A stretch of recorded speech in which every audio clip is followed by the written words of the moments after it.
couldn't hold on to each other, and so we separated. But I couldn't see Kenrick, my brother. We alerted some of the local fishermen. They all jumped into action, jumped on their boats, all went to try and find him, and eventually found him. But a combination of English culture from his mum and the Caribbean from the side of his dad. He learned how to hustle early, seeing an entrepreneur in full flow in his youth in Trinidad. But I think there were a couple of months where I was potentially the highest paid person in the company because they could not have legislated for... Yeah, well, exactly, because they did not know that a multi-million store could then become a multi-million store. Jellyfish. How much did you sell it for? I can't possibly disclose the amount, but it's a few hundred million. You're not more valuable the year that you're the biggest. You're more valuable if you could be bigger next year. Putting £500,000 of your own money into another company, how do you go about making the decision of what to invest in, what not to, for any current or wannabe investors?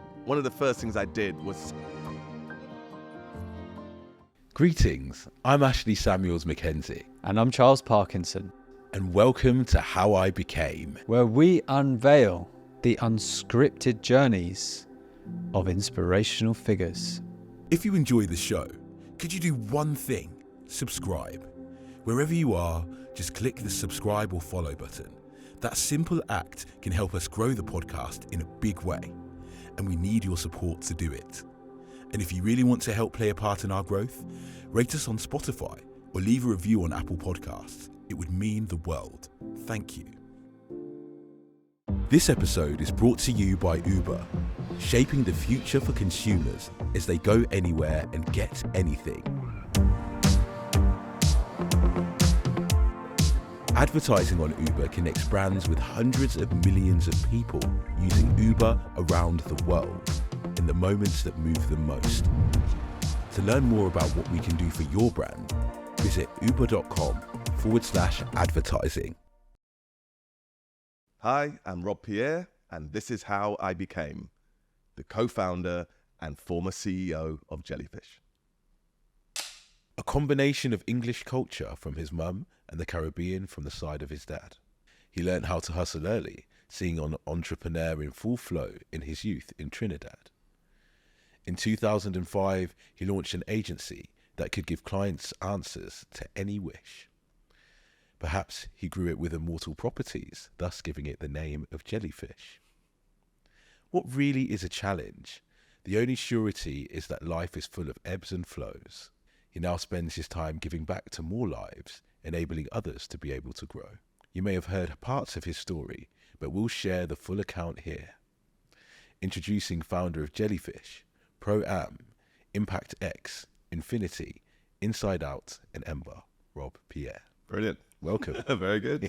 There you go, your life in a poem. Exactly, yeah. And so, and we met not that long ago at a fantastic party, right, Ash? Yeah. It was quite a party. It was quite a party. Karen Blackett's leaving party. One of your esteemed previous guests. That's a legend that is Karen Blackett. Yeah. No, we were all there. What a great night. Rooftop, WPP. It's a lovely summer's afternoon. Spring. I don't know where we are now.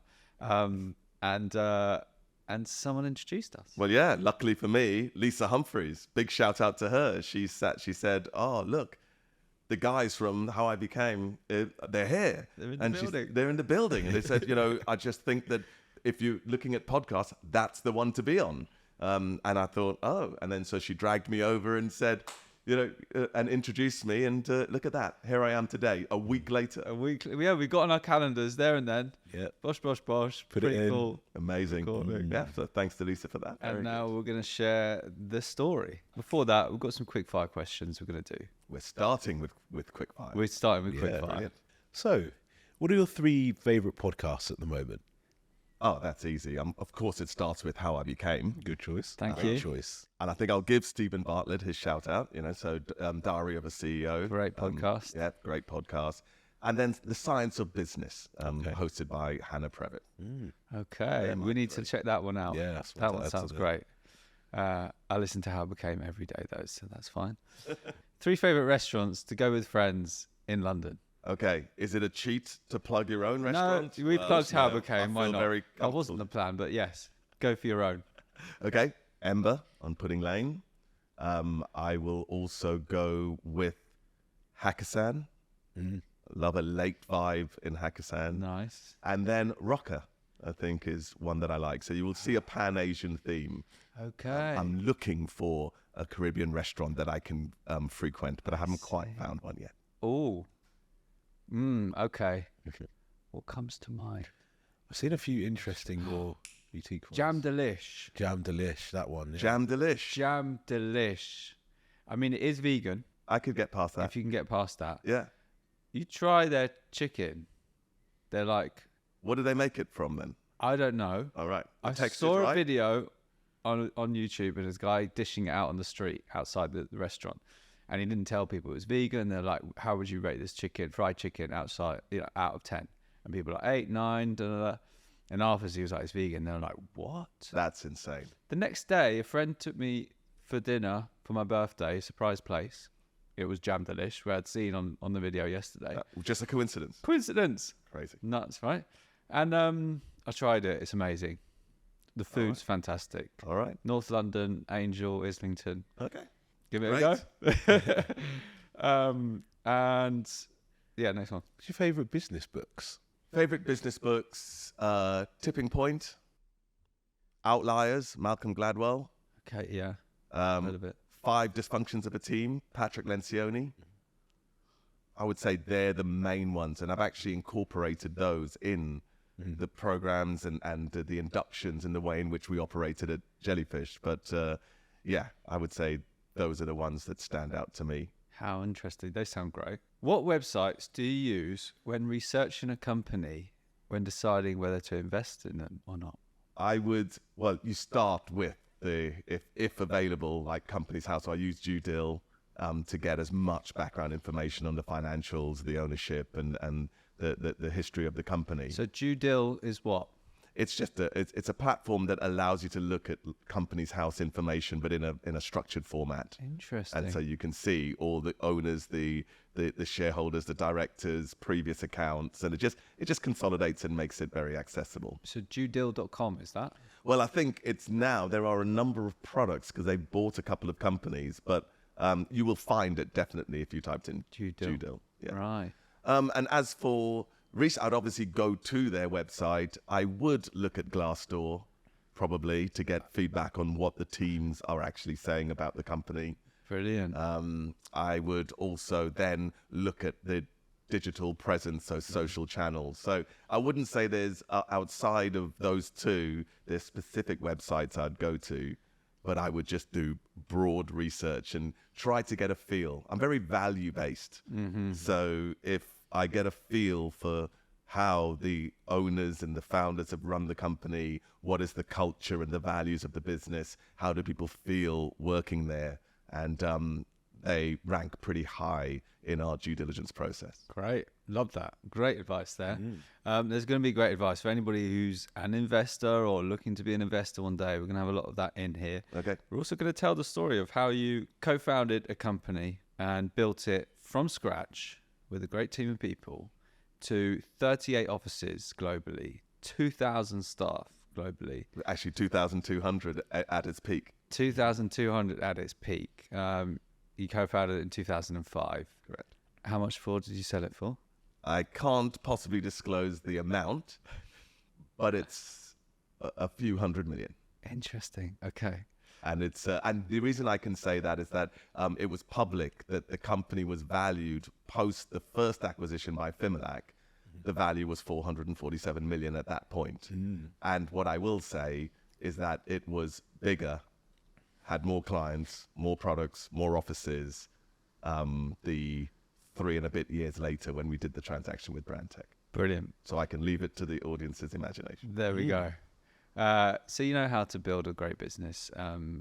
So let's dive into that. It was Jellyfish is the company we're talking about. Correct. A marketing company for the digital world, and it was bought out. 100% was bought by Brandtech last year. Correct. You sold it. Correct. They are valued at over $1 billion. Well, I think their revenues are over $1 billion. Yes, yeah. Revenues. I think it was public that he was saying that it was multiple billion valuation now, Right. as it stands today. it's listed as one of the most valuable independent unicorns that exist. Yeah. So well done. That's very good. We're going to dive into the story of that. So let's go back to where it all begins. How did your parents meet? My dad was in the Royal Air Force, actually, and one of his best friends was a teacher and trained here in the UK and was a teacher in the UK, and she was friends with my mum. And so my dad came over to the UK, was stationed here. He was in the Royal Air Force in air traffic control. And through his friend, who I call Auntie Alison, through my Auntie Alison, he met my mum here in the UK. Wow. And so they met, they got married, and they had children. Correct. They had 3 children. So they met here and had 3 children here in the UK. We lived in Woking in Surrey. And I was personally born in Chertsey Hospital. And my brother and my sister, I think, were born in Crawley and Red Hill, or both in Crawley Hospital. Not sure exactly. But so we lived in Woking. And we were here until I was 4 years old. My sister was 6 and my younger brother was 2. And then we all, as a family, moved over back to Trinidad. To Trinidad. Wow. What do you remember of your early years in Trinidad? Well, I mean, I certainly don't remember the 4 years here in the UK. So my early memories in Trinidad is definitely the weather. The storms, running outside the house and having a shower in the rain. That was the thing. That was the most fun thing to do. So we would run out with our soap. Yeah. And there was such heavy, large droplets that you could literally have a proper shower in the rain. And that was a fun memory. Literally a rain shower. Like people try and create in their lovely showers. Yes. The real deal. Definitely. Very cool. The fruit.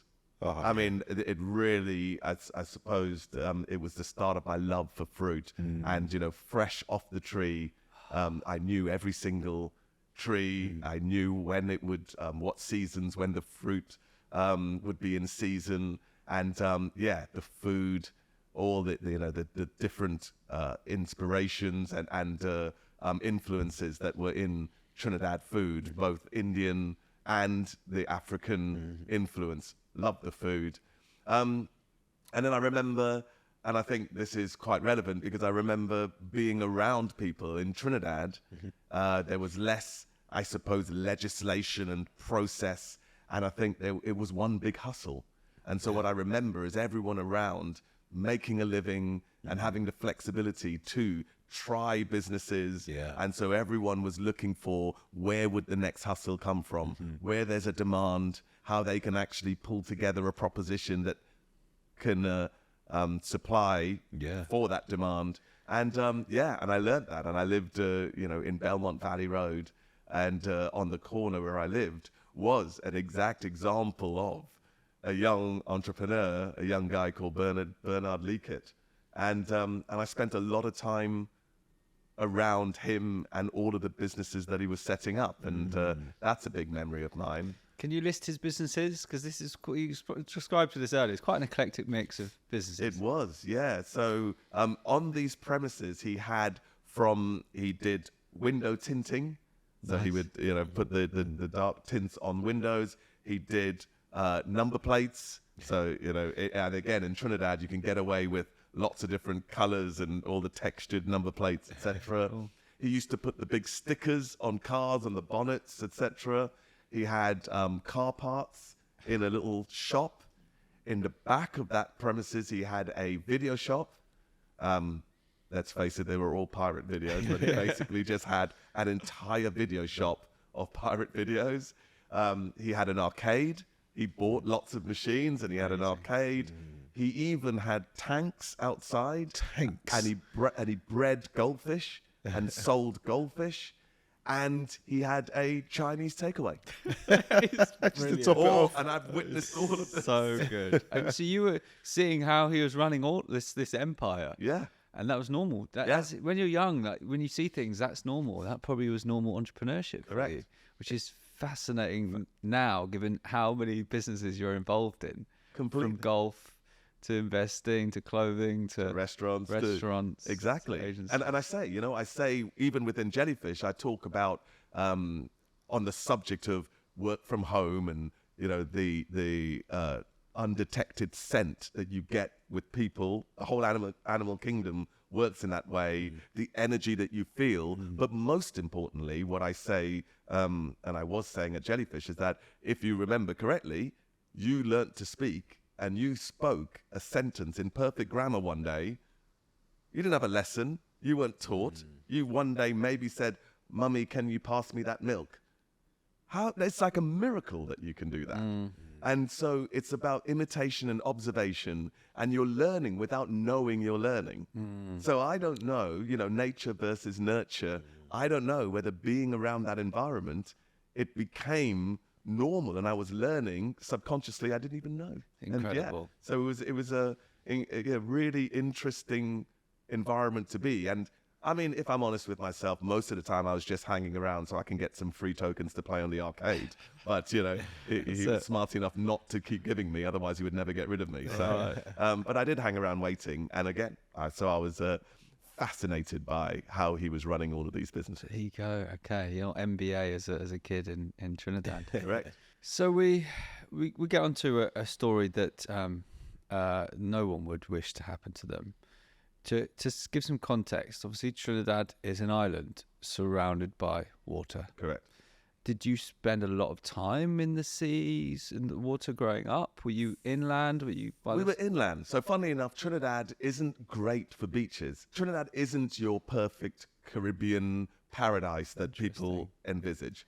There's one beach called Maracas, which anybody from Trinidad would know, and that's where they have the shark and bake and all the different foods on the beach, and it's got quite nice waves, and it's a decent beach. But you really have to start heading out to places like Balandra and down to the coast, Mayaro, to find those beaches.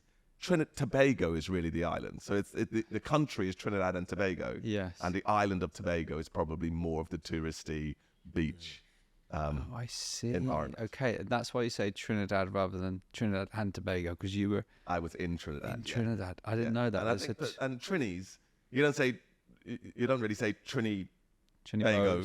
Yeah. The word Trinbago exists, but no. I mean, it's really Trinis. People from Trinidad are from Trinidad, but the country's Trinidad and Tobago. Right. Okay. So yeah, you were inland. I was inland. So so you would actually go for a mini little holiday. You would drive to the coast, and then maybe get a little beach house and spend time there. I see. And and that's what we would do every now and again. Not that often, but we would do it every now and again. And then, so we'll get to the day that happened. But before that, to give for people who didn't grow up by the sea, what is an undercurrent? So an undercurrent is where basically the current of the water, as you see the waves come out and then they get drawn back out, that cycle, you can have strong undercurrents. So the more the waves get pulled back out to sea, that creates an there's a whole, like you see a rushing river, that's kind of going on underneath at the bottom. Yeah, so you would see a wave crash and then it gets sucked back out. Right. And it crashes and gets sucked back, back out. Correct. And so talk us through step by step what you remember about this day. Yeah, so we were on one of these trips down to a beach house on the coast, a holiday. We went. I think it was one afternoon. My mum was at home and she might have been like preparing a meal and didn't want to come to the beach. The three of us. So at this time, my brother was 9, I was 11, and my sister's 13. And we all head down, short walk, head down to the beach with my dad. And the bit I really remember is my dad was sitting there on a fallen palm tree or coconut tree and reading his paper.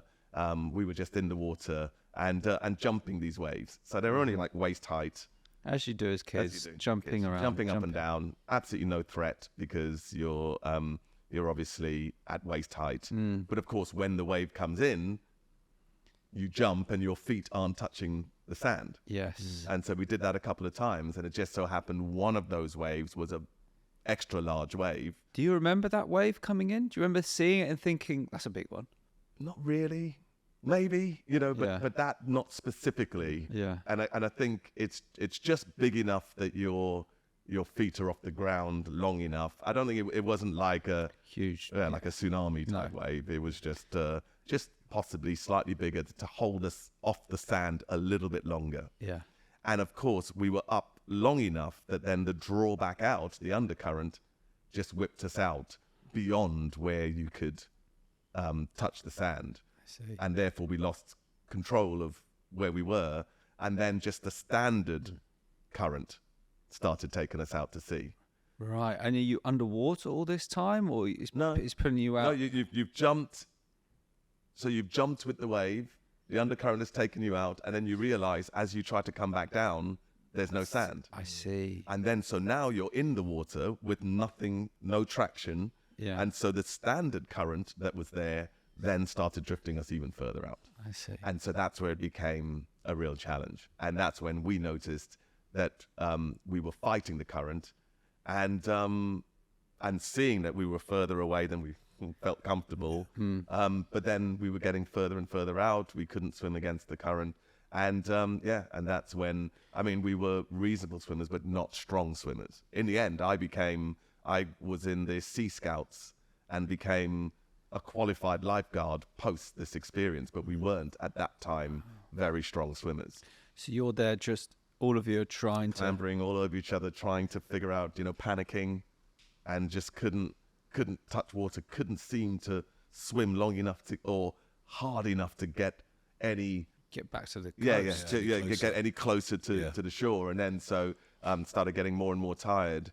And then in the end, we had to kind of separate, and we couldn't hold on to each other. And so we separated. And that's when the mission was simply, have we got the strength to get back? And then I suppose that's a little bit of where the self-preservation comes in, because what they say on the planes, put your mask on first before you can help someone else. This is a situation where you're helpless. And so tried and tried and tried. And that's when, I didn't know what was happening around me. I've got no memories of this bit, other than it got to the point where I said, that's it. I can't do this. I can't make it. I'm too tired. Ran out of energy. And that's when I let go. And as I let go, I sank a little bit in the water and then hit sand. It's like, oh. And then I jumped back up, but then the current brought me out a little bit. So I wasn't immediately back, but I had that second wind and I had enough energy You knew it was possible to survive this, yeah. And then dragged myself out, looked around, saw Lisa in a similar situation, similar panic, similar fatigue. But I couldn't see Kenrick, my brother. And by this time, I think we're shouting out to my dad. He's now figured out what's going on. He can't do anything about it, nowhere to be seen. We alerted some of the local fishermen there. They all jumped into action, jumped on their boats, all went to try and find him, and eventually found him. But unfortunately, it's too late. And I think, I don't know how long this was going on, because my next memory is him, my mum, and Kenrick lying on her lap, and she's obviously sobbing away. And that was my last memory. Then we somehow went back to the house. And the weirdest thing is, my other memory is that our friends, Rosemary and Michael, they drove, my parents' friends, adults, they drove, and it was a long drive, and they brought us KFC. I actually remember eating a KFC on that day, and weird, imprinted in my mind, and I don't know why. Might explain my affiliation for the odd KFC every now and again. Okay, I was going to say, do you have it now, or is yeah. It doesn't bring. It's not like really sad memories in that sense. Yeah. But it's been time. Time is a healer.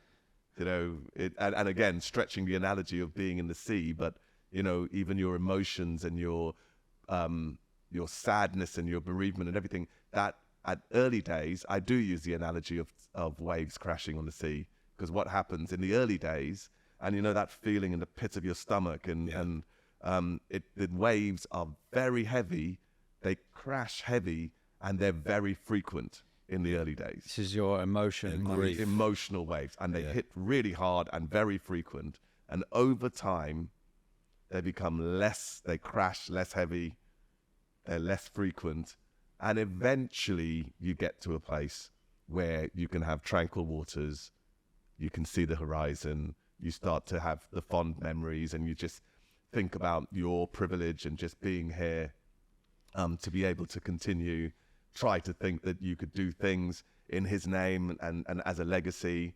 And there's little things, there's little things that I probably have to tell this story more often than I would like, because my car, I've got one of my pride and joys is my car, and the license plate is 9 KAP.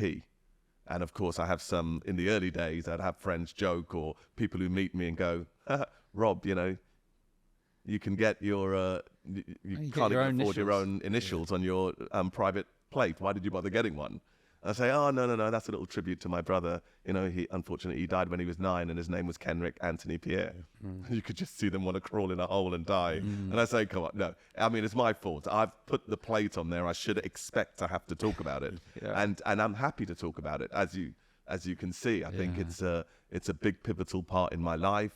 I do feel privileged, the fact that I've been able to go on and live, and for whatever reason, I'm very spiritual, I'm not religious, so I don't think that our lives it's prescribed exactly how our lives are going to play out. And I do think some things are random, and I don't think it's karma. I don't think he did anything wrong. I don't think we deserved that experience, but that's life. I mean, there are so many things in this world, even today, we could look and see that it's happening. So our privilege, it just highlights that. And so I don't mind talking about it at all. Obviously you and your sister went through this experience together. Did you ever talk about it after that? I think we did, and we do a bit. Yes, I don't think we shy away from the conversation. Has it possibly brought us closer together? Yes. I mean, we are extremely close. We don't live near each other. She lives in St Albans. I live in Reigate. But when I really need serious advice, she's top of the list that I would go to and speak to. I would say we are closer. It has had an impact on us and our lives and our personalities and our family and our what we do with our kids potentially. But I think it's very subconscious. I don't specifically ever think. The only time I knew that there was something bubbling in the background is, and I never experienced it with my daughter, but when my son, Marley, when he turned 10, it had an impact on me. I had a sense of relief, and he made it past Kenrick, and I just didn't know that was harboring in the background. I just didn't know it was there. So that was interesting. That was where it came to the surface, and I really felt it. But other than that, I just think it influences how I am, but I don't know exactly in what respect. Yeah. And for those who've lost someone who was close to them, what was your grieving process like, and what would your advice be to someone who's lost someone in an unexpected way? I think it is that coming to the conclusion that life is random, and that try not to blame, try not to think about, well, if we didn't just do that, all the regrets, trying to imagine that the scenario could be different. I think if you hold on to that, it takes time to accept that this event has taken place, this tragedy is real. And but yeah, it is the circle of life. It's things that happen. It's how you deal with it, and maybe, like I say, concentrate on the things you can do. How can you make sure that you do things in their legacy? Make sure that you focus on the fact that you are still here, and try to make the most of your situation and your life. Because it's tough, it's not rational. It's a very challenging thing to accept, and also it's time. It's cliche, but time is the only healer with this, I believe. I think a lot of people think about, are they still around? Are they watching over me? Do you think about that? Do you have any thoughts on that? Again, being quite spiritual, yes, but no. I mean, this is my view. If 100 years ago, somebody said, you can, on your phone, we could record this little session and I can throw it across the world to Australia and somebody will see it. Even better than that, they could see it in real time. 100 years ago, they'll go, you're a witch. You'll probably get a mistake. Yeah, that's it. Yeah, exactly. It's gonna be a Because hot evening. that's like madness.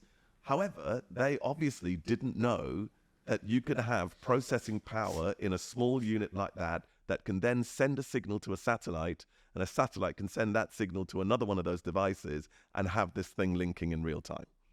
We are the most sophisticated machines in the world. We're organic machines, but we're the most sophisticated.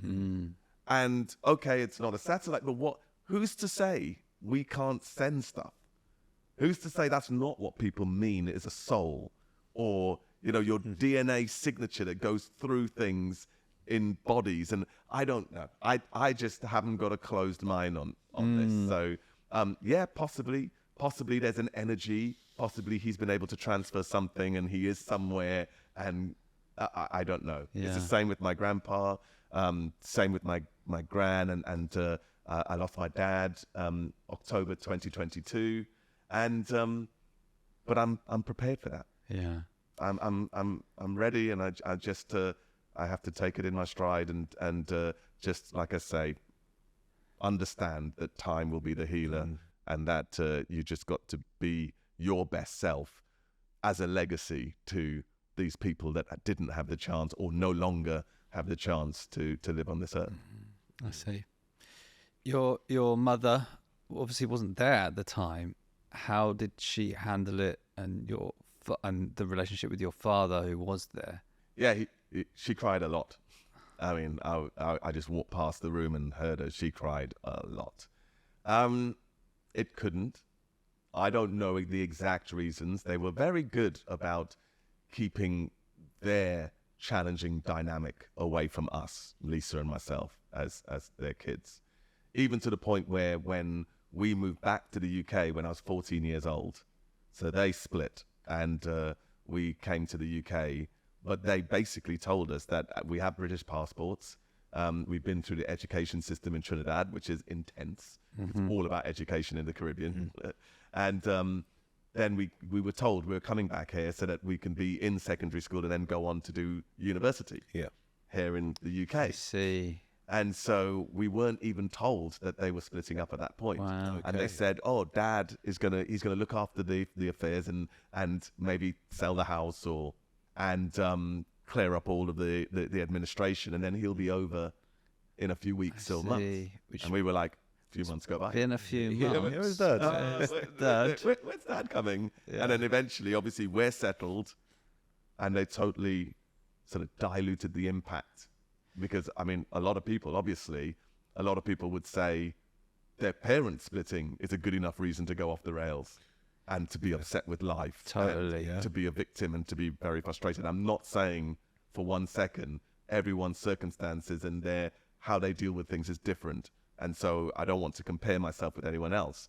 But they didn't want to compound the traumatic experiences that we've had already with that experience, and very smart. Yeah. And it's selfless, it's smart, and I appreciate it, and so I've always got the utmost respect and admiration for both my parents but particularly my mum, who had to come over and looked after us and did everything she could to make sure that we could start again here in the UK. And which was challenging. I mean, we lived in a council house in Smallfield in near Gatwick Airport. Then we got an apartment, and she had to borrow some money with her sister. And so my auntie Arlene also, hats off to her, she jumped in and supported my mum and helped us buy a place. In the end, I bought it when I was 21 years old to relieve my mum of that pressure. Which my wife today, who we've been together for 28 years, That was great for her because, of course, when we looked to get a place together, we couldn't get what we wanted because I already had a mortgage for the house that my mum is living in. So again, another shout out to Lisa, my wife, for being patient and understanding. And some would say it worked out. The long game was okay. Good. So you get back to the UK, you're 14. You did really academically well at school? Up to, in Trinidad, Yes, in the Trinidad. academic system was so advanced to the curriculum. What they pushed you so much harder earlier. Okay. I'm not saying it's better, but you did more at an early age.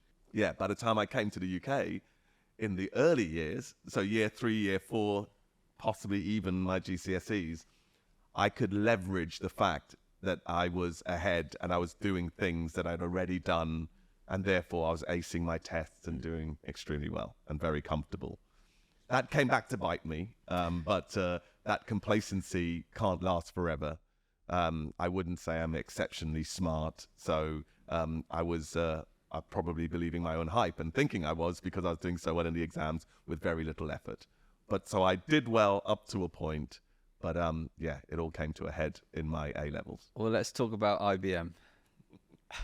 IBM, you get this amazing opportunity that comes about. Tell us the story. Somehow I find, and again, I've painted the picture that we weren't wealthy and the concerns financially around going to university. My sister did it. She got a first at King's College and then went on to do a PhD at Cambridge. And so she went through university. And in actual fact, I kind of helped her with holidays, etc., because I didn't go down the university route. The reason I didn't is because I was wondering what I wanted to do. Yeah. And I found out about the IBM Computer Studies degree sponsored by IBM. So basically they pay you. And I think back then, and we're talking 20-something years ago, it was 30,000 a year or something. They were paying you to do the degree. Wow. Yeah. And with a guaranteed job at the end. And so, so I applied, obviously, and somehow I managed to put all the right things to get through to the assessment. And I went to the assessment in Portsmouth, to the HQ, and it was like really aggressive assessments. Everything from lateral thinking and Mensa style testing to role playing, interviews. You were even assessed whilst you were having dinner. You know, it was like, and how you interacted with people. It was. And you're all, what, 17 years old? Yeah, exactly. Exactly. Wow. And you can imagine, because there were, I'm sure, tens of thousands of people applied. So by the time they narrowed it down to the ones that they were assessing, you can imagine the people you're up against. Yeah. Because they're about to invest 90K or so into your education, right? Exactly. Exactly. So you would have thought, right? You would have thought that assessment was so thorough that if you got through that assessment, you're the right person for the course, right? Yeah, you're the guy. That's what you would think. That's what you'd think, yeah. Yeah. I was that guy. I was. You got selected? I got selected. Out of tens of thousands that applied? I assume. Wow. That's an assumption, probably, again, believing my own hype, but, I like that. A fair few would have let's applied. That's a number, very, very high number. Exactly. I don't want the truth to get in the way of this good story. So, and so I told everyone. I literally turned everything around. No burden on anybody financially. I could go to IBM, which was the place to be at the time. Computer studies, I could be right at the forefront of innovation, etc. Amazing. I think everybody and every listener now is thinking, there's a but, isn't there? Yes. Yeah, there's a but. I didn't read the small print when I was telling everyone. It said pending my A-level results, and my complacency caught up with me, and I failed physics. And they withdrew the position. Oh, No, man. Now, after all of that. After all of that. And you just wonder, an arbitrary exam that I could have had a bad day, or I studied the wrong thing in the curriculum, or there's so many scenarios as to why I could have got that result. Yet they did their thorough testing for 2 days and accepted me into the program. I just don't understand how that scenario took place. And I think that may be, again, one of those experiences that subconsciously has dictated my attitude towards employment, my attitude towards mobility, social mobility, whether it's around inclusion and equity and all of those things. I think it started to instill that in me, that actually I'm not sure the assessment, the traditional academic system is the best way to secure the best talent and is the best way to assess who is actually a problem solver. I believe the academic system is more about knowledge than intelligence. Yeah. Absolutely. How much can you remember? How much the can you exam? remember and regurgitate? Yeah. Exactly. Totally. And then who has that capacity to study at the last minute and get through exams? I don't think it's assessing people in the right way. So, and I'm an example. You know, you were asking me about books earlier, and there's very few books I've read, which is why I probably couldn't even tell you anymore, because my trait is that I struggle. I struggle to read a full book, because every time I read a page, my mind has drifted and I've thought about 1,000 things. I've got to figure out, where did I drift off, go back into the book, and I just get so frustrated. I mean, I do read, and in actual fact, my dad used to joke with me and say, I just don't understand where your vocabulary comes from. How are you able to articulate yourself in the way that you do, and you just don't read? And but I do read. I just read in very small chunks, but I learn much more. If we were to have a conversation, I would be absorbing so much knowledge from you through a conversation. I much prefer that than being isolated and reading a book. So, but yeah, and maybe that became a problem as we were going on. My concentration levels in an exam wasn't great. So who knows? Anyway, so that was another pivotal moment in my life. So you have this amazing thing taken away from you, and you go into the world of shades. Unbelievable, right? Sunglasses. Sunglasses Hut. Sunglass Hut. Oh. Yeah, it's not a word. Sunglass Hut. It's Sunglass Hut, but you have a pair of sunglasses. Sunglass isn't actually a word, but they named it Sunglass Hut. Does everybody call it Sunglasses Hut? I spent 7 years correcting people, and that might be my pedantic nature, but it's just like, but also I think the brand is Sunglass Hut. It's brilliant. That is bizarre. I never would have thought that. So this is a store and anyone listening might not know, but it's a global company. If you're in the UK, you'll see it at most shopping malls and airports. 3 on Oxford Street, I think, in every airport. Wow. Yeah, there's a ton. Yeah. It was at one point, may still be, the most common store in American American malls. Is that right? Yeah, because they had the kiosks and they had it's one of those. Yeah, that's right. It's huge. So it's around the world. There's thousands of stores globally. So you get a job there.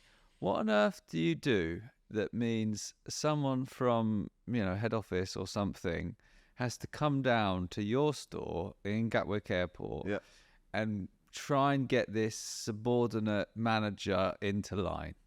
That's what someone's task was. Right. What on earth are you doing to create this scenario? It was not the process as it was prescribed by the company. I think that's the best way to put it. I wanted to be a problem solver. I had this inherent entrepreneurial side to me from what I'd learned subconsciously, as we now all know. And I was looking at the challenges and the opportunities, and I wanted to have solutions and initiatives and tactics that would get the best result. And it didn't always follow exactly what Sunglass Hut wanted you to do. So you were the manager of this store? I was the manager of this store. I started off as an assistant manager, then I went out to Tunbridge Wells. I was a manager in the Victoria Centre there. Then the big break came when I came back to be the manager of Store 22. I'll never forget. Right. Store 22 in Gatwick North Terminal airside in the departure lounge. That was my big break. And that's a big hotspot for them because it's an airport, loads of people buying sunglasses. It wasn't on the radar then. It was a high turnover store, but it wasn't on the radar quite to the extent that it became when it became the #1 store in the entire world. Really? Oh my gosh. So that's when it all changed. Wow. Yeah. So you got this store out of all the however many stores there were around the world. Thousands across, even Miami Airport, all of them. You wanted to the highest revenue. We took North Terminal airside, Store 22, to be the #1 turnover store in the world. Can you share, what was the turnover when you joined, and what did you get it to? I can't remember the exact details. It was I think it was in the millions, which also meant that we turned it into multiple millions. Really? And to put it in perspective, the store manager bonus program was a matrix of revenue versus growth. So obviously the higher the revenue, the harder it is to grow. Yeah. So you had this percentage or the amount of money. I can't remember exactly how it worked. Let's put it this way. I think there were a couple of months, and don't quote me, and anybody that worked at Sunglass Hut, please don't quote me, but I think there were a couple of months where I was potentially the highest paid person in the company because they could not have legislated for... Yeah, well, exactly, because they did not know that a multi-million store could then become a multi-multi-million store. Yeah, mate. So what on earth were you doing to get some of these sunglasses It sold? was exponential. It was a bunch of little things that multiplied together made a huge difference. Right. There were things like, and I've told this story before, so again, if anybody's listening and heard it, I apologize. We haven't. Oh, you haven't, so I'm going to tell you. I was walking past the shoe shop, and the manager, she was taking down all the shoes. And so I walked past and I went, oh no. So I walked in and said, what, are you shutting down? And she goes, no, we just had the Lagos flight. So we're taking down all the size 7s and we're putting up size 3s because the next flight is the Japanese flight. And we don't have time to go back and forth in the stockroom. So we're hoping that we take a guess of what the demographic of the flight and what the size shoes they would need so that they could walk around and just try their shoes. Smart move. Yeah, it's very smart move. So, I mean, but then you think, oh my God, that's so transferable. Yeah. And so I just literally skipped down to my store, and then it's like, okay, this is a military operation. What we're going to do is we're going to change the fascia of the store, all of the glasses on display and merchandise based on the flight. What did that mean exactly? Well, that meant that we started doing all sorts of different things and research, and they ended up buying the magazines from that country in W.H. Smith to see what sunglasses are popular. Wow. There we go. We were recognizing the flow of people by different flights. So get this, if you're in a Commonwealth country, the UK or a Commonwealth country, you walk in a store and go left. If you're in the US or continental Europe, you go right.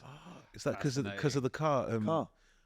And when you're on the when you're walking around the street, you're walking left. Have you ever walked down, somewhere that's not very touristy? So when I walk down Baltimore, you do the little jiggle because I try to get out the way left and they try to get out the way right. I see, yeah. And you get out the way. But you walk down the UK and everybody goes left and you're good to go. Yeah. Anyway, so you start discovering things like that. So you merchandise the front and then you start merchandising down whichever way they're going to walk.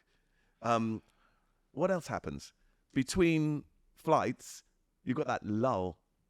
You know what it's like. When you're hyped and you get your best results. And so they were just sitting there, and if I was lucky, they would clean some lenses between flights. Now it's like a pit stop in Formula One. We've got this amount of time before the next flight. Everybody in action. Yeah. You do the merchandising. You get the posters. You clean the lenses. You do, and all of a sudden, we all knew what we had to do in that time. So are you changing the storefront like every hour? Only for the major flights. Yeah, Right. only you might. So if it's a big flight coming in, that's Correct. when you're going to change it. Right. And you should see it. When you understand that the Lagos flight is coming through, and they got their wads of £50 notes, and you put Cartier, Versace, all of the glasses with gold, and they're £300-400 a pop. Wow. The Cartiers were £800, some of them, like wood and gold, all this wonderful detail.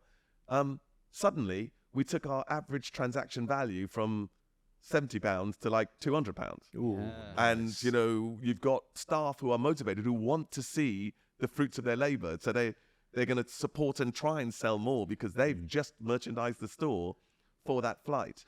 And you've got, they're warm. The blood's pumping because they've just been in action. They're not lethargic. And So when the customers come in, they're yeah.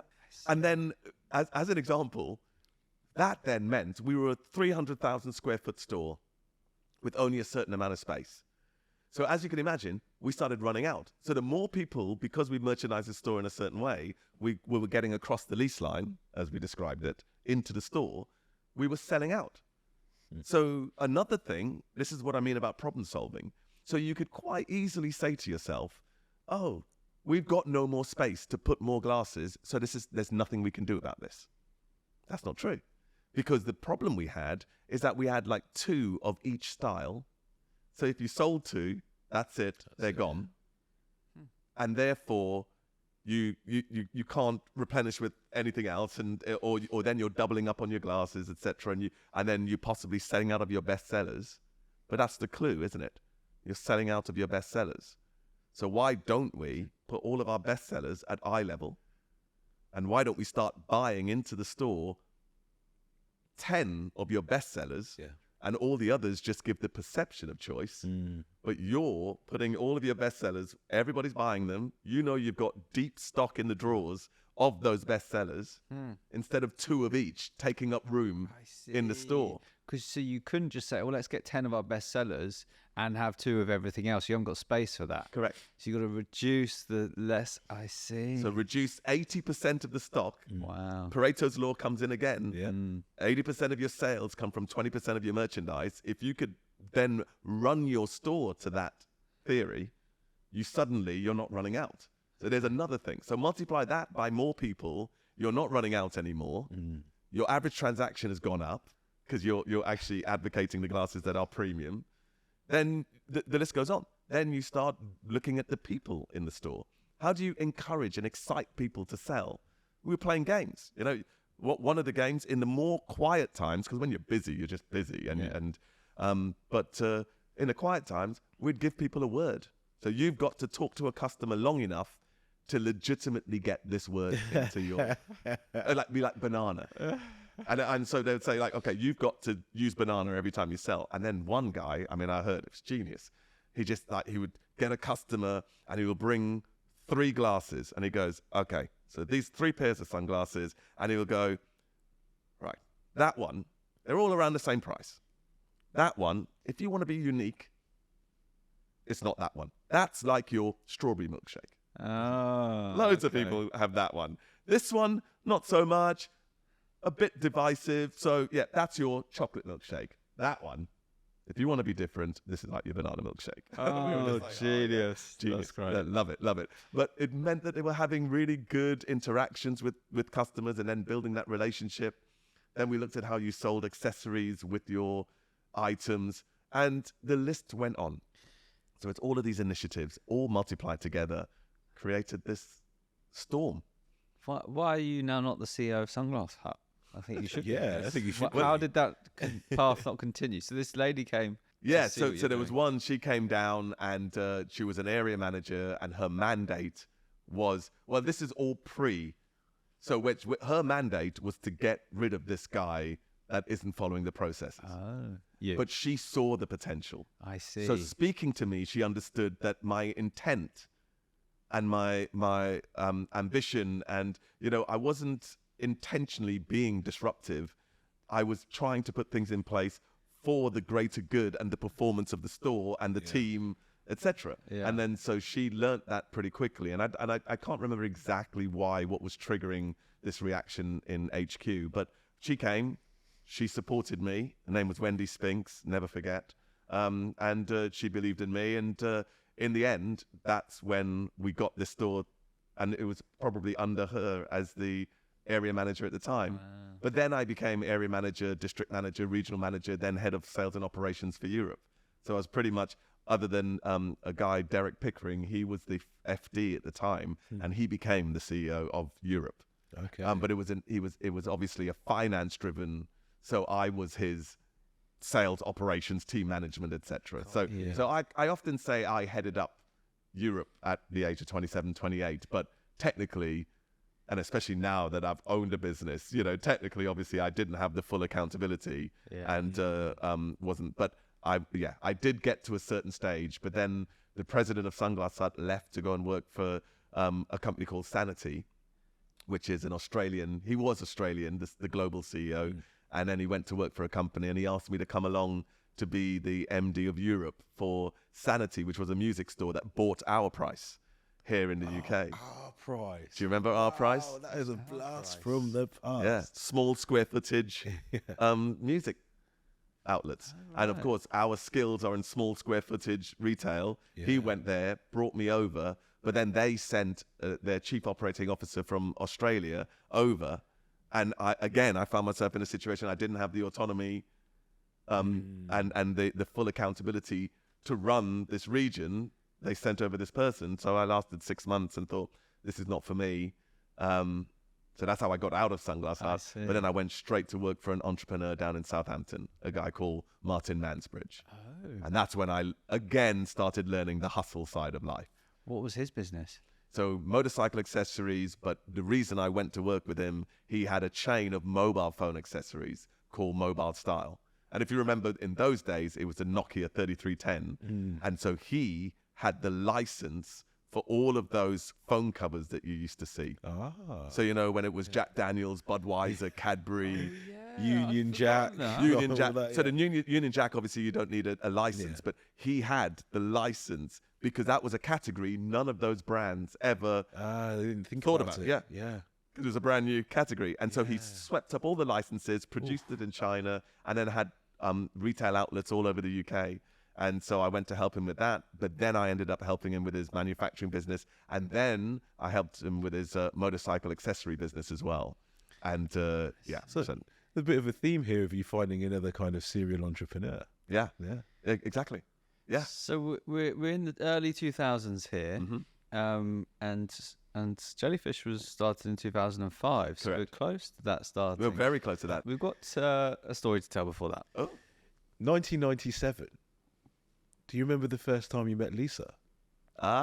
Yes, I do. So in 1997, my first job, I was in a cloakroom in a club called Da Vinci's. This is the day when young people used to go to clubs. They're local clubs. They've all shut down now. But little club Da Vinci's, best job in the world. I kind of work intensely for about an hour up to the point when everybody's in. And then I don't do anything until like the last 10 minutes. Brilliant job. And then my friend who was working at the bar, I was allowed to drink Cokes all night. Cokes. So I'd have a few Cokes and it was a great job. But she used to show up with her friend Hannah, and the thing is, long blonde hair was pretty. I mean, really long blonde hair. It was pretty striking, and she was quite striking. Very striking. If she listens to this, obviously, but very striking. But what was the biggest thing is that I remember seeing her. She was a great dancer. And that is what really caught my attention. What kind of tunes are being played? All R&B, all the old school. You know, it's like literally the dance and R&B 90s. I see. But yeah, she's a great dancer, and so I met her then and started playing around. You know, I'd give her the odd free coat, 50p off. Now there's a way to treat a woman. Exactly right. Yeah. So save her 50p, and you never know. Then we saw each other for a little while, and then I went to the US, and we didn't see each other for a little while after that. But then 3 years later, that was it. And that's when it was 1997. So it was August 1997. We got back together, and the rest is history. So it took me 8 years to ask her to marry me, and now we are approaching 20 years together. Wow, congrats. Very cool. Thank you. Well, so we'll get to this. We're getting to this 2004-5 era. How do you go from not running your business to starting Jellyfish? With a bang, I would say, because I did in 2005, Lisa and I got married, we moved house, started Jellyfish, and had our daughter in October of 2005. So within like a 12 to 16 month period, I did all of those things. Wow. I moved house, had my daughter, got married, and started Jellyfish. For anyone who's thinking about setting up their own business, how did you pick the one that you wanted to set up? Well, that's the thing. And this is where the story of Paul Walsh comes in. He is the co-founder. And he was the inspiration behind Jellyfish. He had a boutique IT consultancy called Avondale IT. And we were going on stag do's and weddings, not our own, but, and he wasn't in my core group of friends, but in my peripheral group. But because we were going to stag do's and weddings and spending concentrated time together, I had a lot of opportunity to speak to him. And he was running this business. And he had already started doing microsites and started working with the Consumer Association, on their PPC. So he was doing some digital marketing already. And by then, I was working for this entrepreneur, driving a 911, wearing nice clothes, going on nice holidays. So doing well for myself, because when you make an entrepreneur money, they look after you. So I was doing pretty well. And he kept talking about this. He's so passionate about the opportunity that he had. Very technical, very commercial. I'm sure he would have done many great things if I didn't join. But it was that magical moment where he thought I could bring the sort of commercial models, the team management, the marketing, that side of things to the business. And we spoke about it for a couple of years and kept talking and thinking, oh, is this an opportunity? And in the end, I said to him, look, I'm willing. Yeah, this sounds great. One stag do. We were the only two going up to London on the train. By the end of that train journey, I said, yep, if we could be equal partners, set up a business. We can't call it Avondale IT, if it's a media company and we're going to go doing digital marketing. And we'll go in equal partners. And he said, yeah, let's do this. Wow. And that's how I did it. So sometimes you would argue I was becoming a victim of my own success and working with Martin at BuyKit and Mobile Style. But having this opportunity, it's quite hard to start completely afresh. Whereas there was a bit of momentum here, and we consolidated down to, I think, 6 people at that time, sold off all the IT support, sold off all the network support contracts, and only kept the team that could do marketing. I see. So to be fair, there was a little momentum, and that's what got me to take that plunge. So I'm not even the right person to give advice, and when you really are starting out by yourself, you've got a great idea, you're looking for either investment, and that's a slightly different path. I'm more involved in that now, obviously, but that's a lot of retrospective wisdom. Did you have to put money in when you started Jellyfish? A bit. There was a bit of sacrifice, but because there was the momentum and I was doing it with Paul, I didn't actually have to put money in. It was more sweat equity. Yeah, I just had to work within the business. Okay. So that made it easier. And how did you choose your first hires?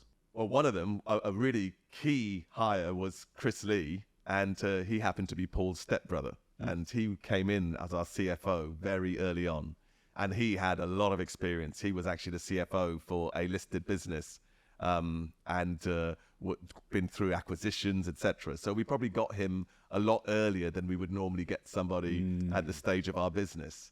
After that, I've always been a very value-based employer.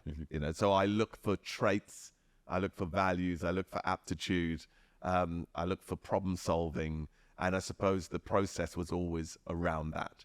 Because also, digital marketing at that time, there are no veterans.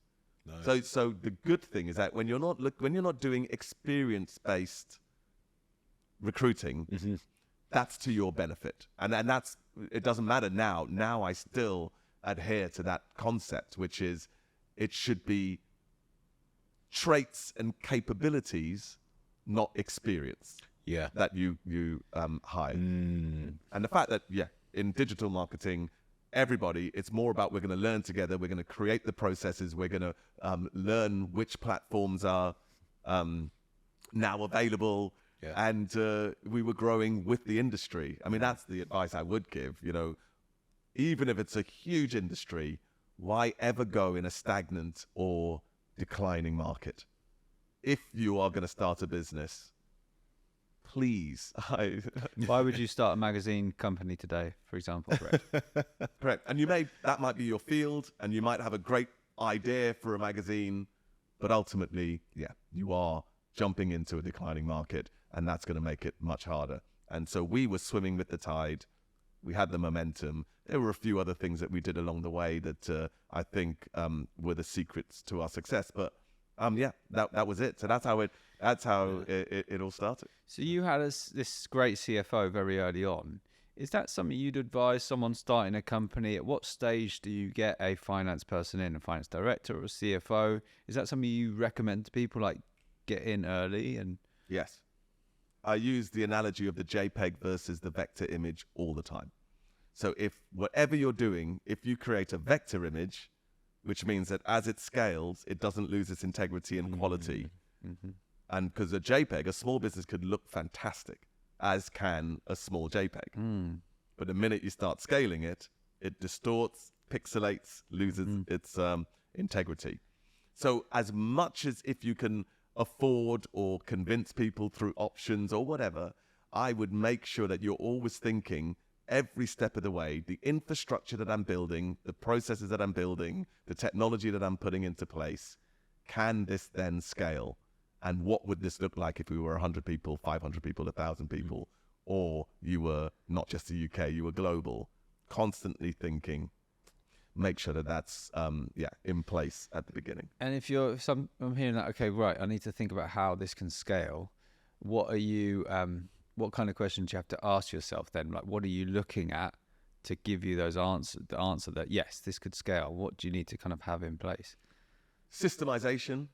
And by systemization or productizing what you do so that there's continuity and scalability. So that's methodology, technology, and human capabilities. What does that look like to deliver the service or product that you're offering? And where you can, anything that's repeatable and predictable, try and use technology and automation to do it. AI is going to make that easier moving forward. Process. Always make sure that you understand the process and that you're testing, analyzing, and refining that process. But there's only one place that process exists, and everybody's learning the same way. If you find an innovative way that can improve that process, then it goes into the central process. And so it is literally more like a product. I would say you do that. People, don't dish out all your top titles. Now, I say get a good finance person, but you don't necessarily have to call them your CFO.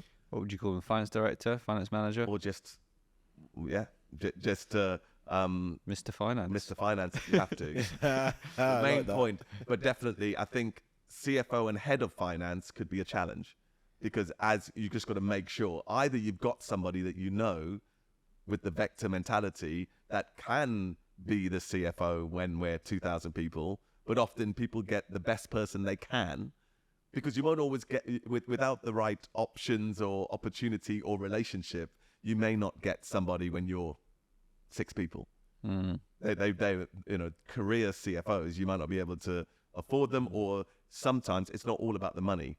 People, it's the kudos, it's the size of the company, the reputation in the marketplace, all of those things that are factors that you've got to take into account. But all I would say is that the notion that you would like to grow, or on the premise that you would like to grow, I would say don't use up all of your top titles and don't have any heads of, because there may become a stage where you will either acquire a business that has an equivalent person who is actually better, more experienced, and more skilled. I see. And is it always the acquiring business that wins? It's not. So if your policy is to just have VPs of finance and a steering group of strategic people that can help your finance department, then if you acquire a business, or if you then need a certain amount of experience and skills in certain areas, you can bring another senior VP of finance and they could sit in the steering group, and then you just distribute the accountabilities, and then you haven't got this problem and this pyramid hierarchy mindset. I see. So I would try and break that down pretty early on. So having VPs is an approach to sort of managing this situation. That's what we've done. So we do have career stages, or we had at Jellyfish whilst I was there. We had career stages, but it didn't turn into a pyramid where there was one person at the top. I see. And that made a big difference. And at this early stage, when you're bringing people into your business, you've mentioned options there. What advice do you give about how much a stake in the company should you give away? Should you try and keep as much of it as possible? How do you arrange those options if you go that route? Yeah, I believe that you should take your business as far as you can. There's a lot of people that say, if it's a product where you need to have a first mover advantage and you need to move quickly because either the opportunity will disappear or you feel somebody else will capture most of the market, then maybe get investment. But other than that, I believe in organically growing your business and holding on to as much equity as possible during the early stages, because it is the most expensive money you're going to get.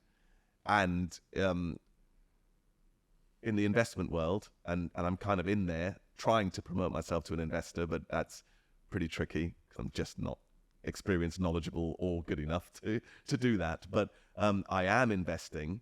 And the thing about investments is that in most cases, the product is a return of money. That's it.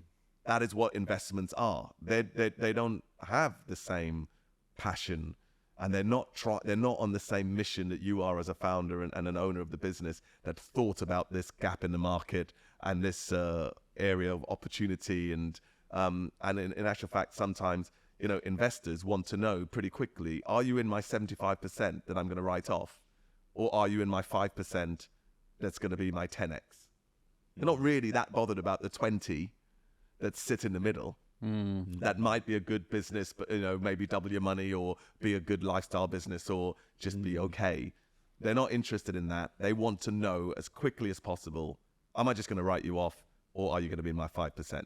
And that sometimes changes the dynamic. So if you've got investors really early, they're going to be pushing you to do more quickly to see whether you fall into each of those categories. I see. You see what I mean? Okay. And that might not be what you've set out to do. No. And then, you know what?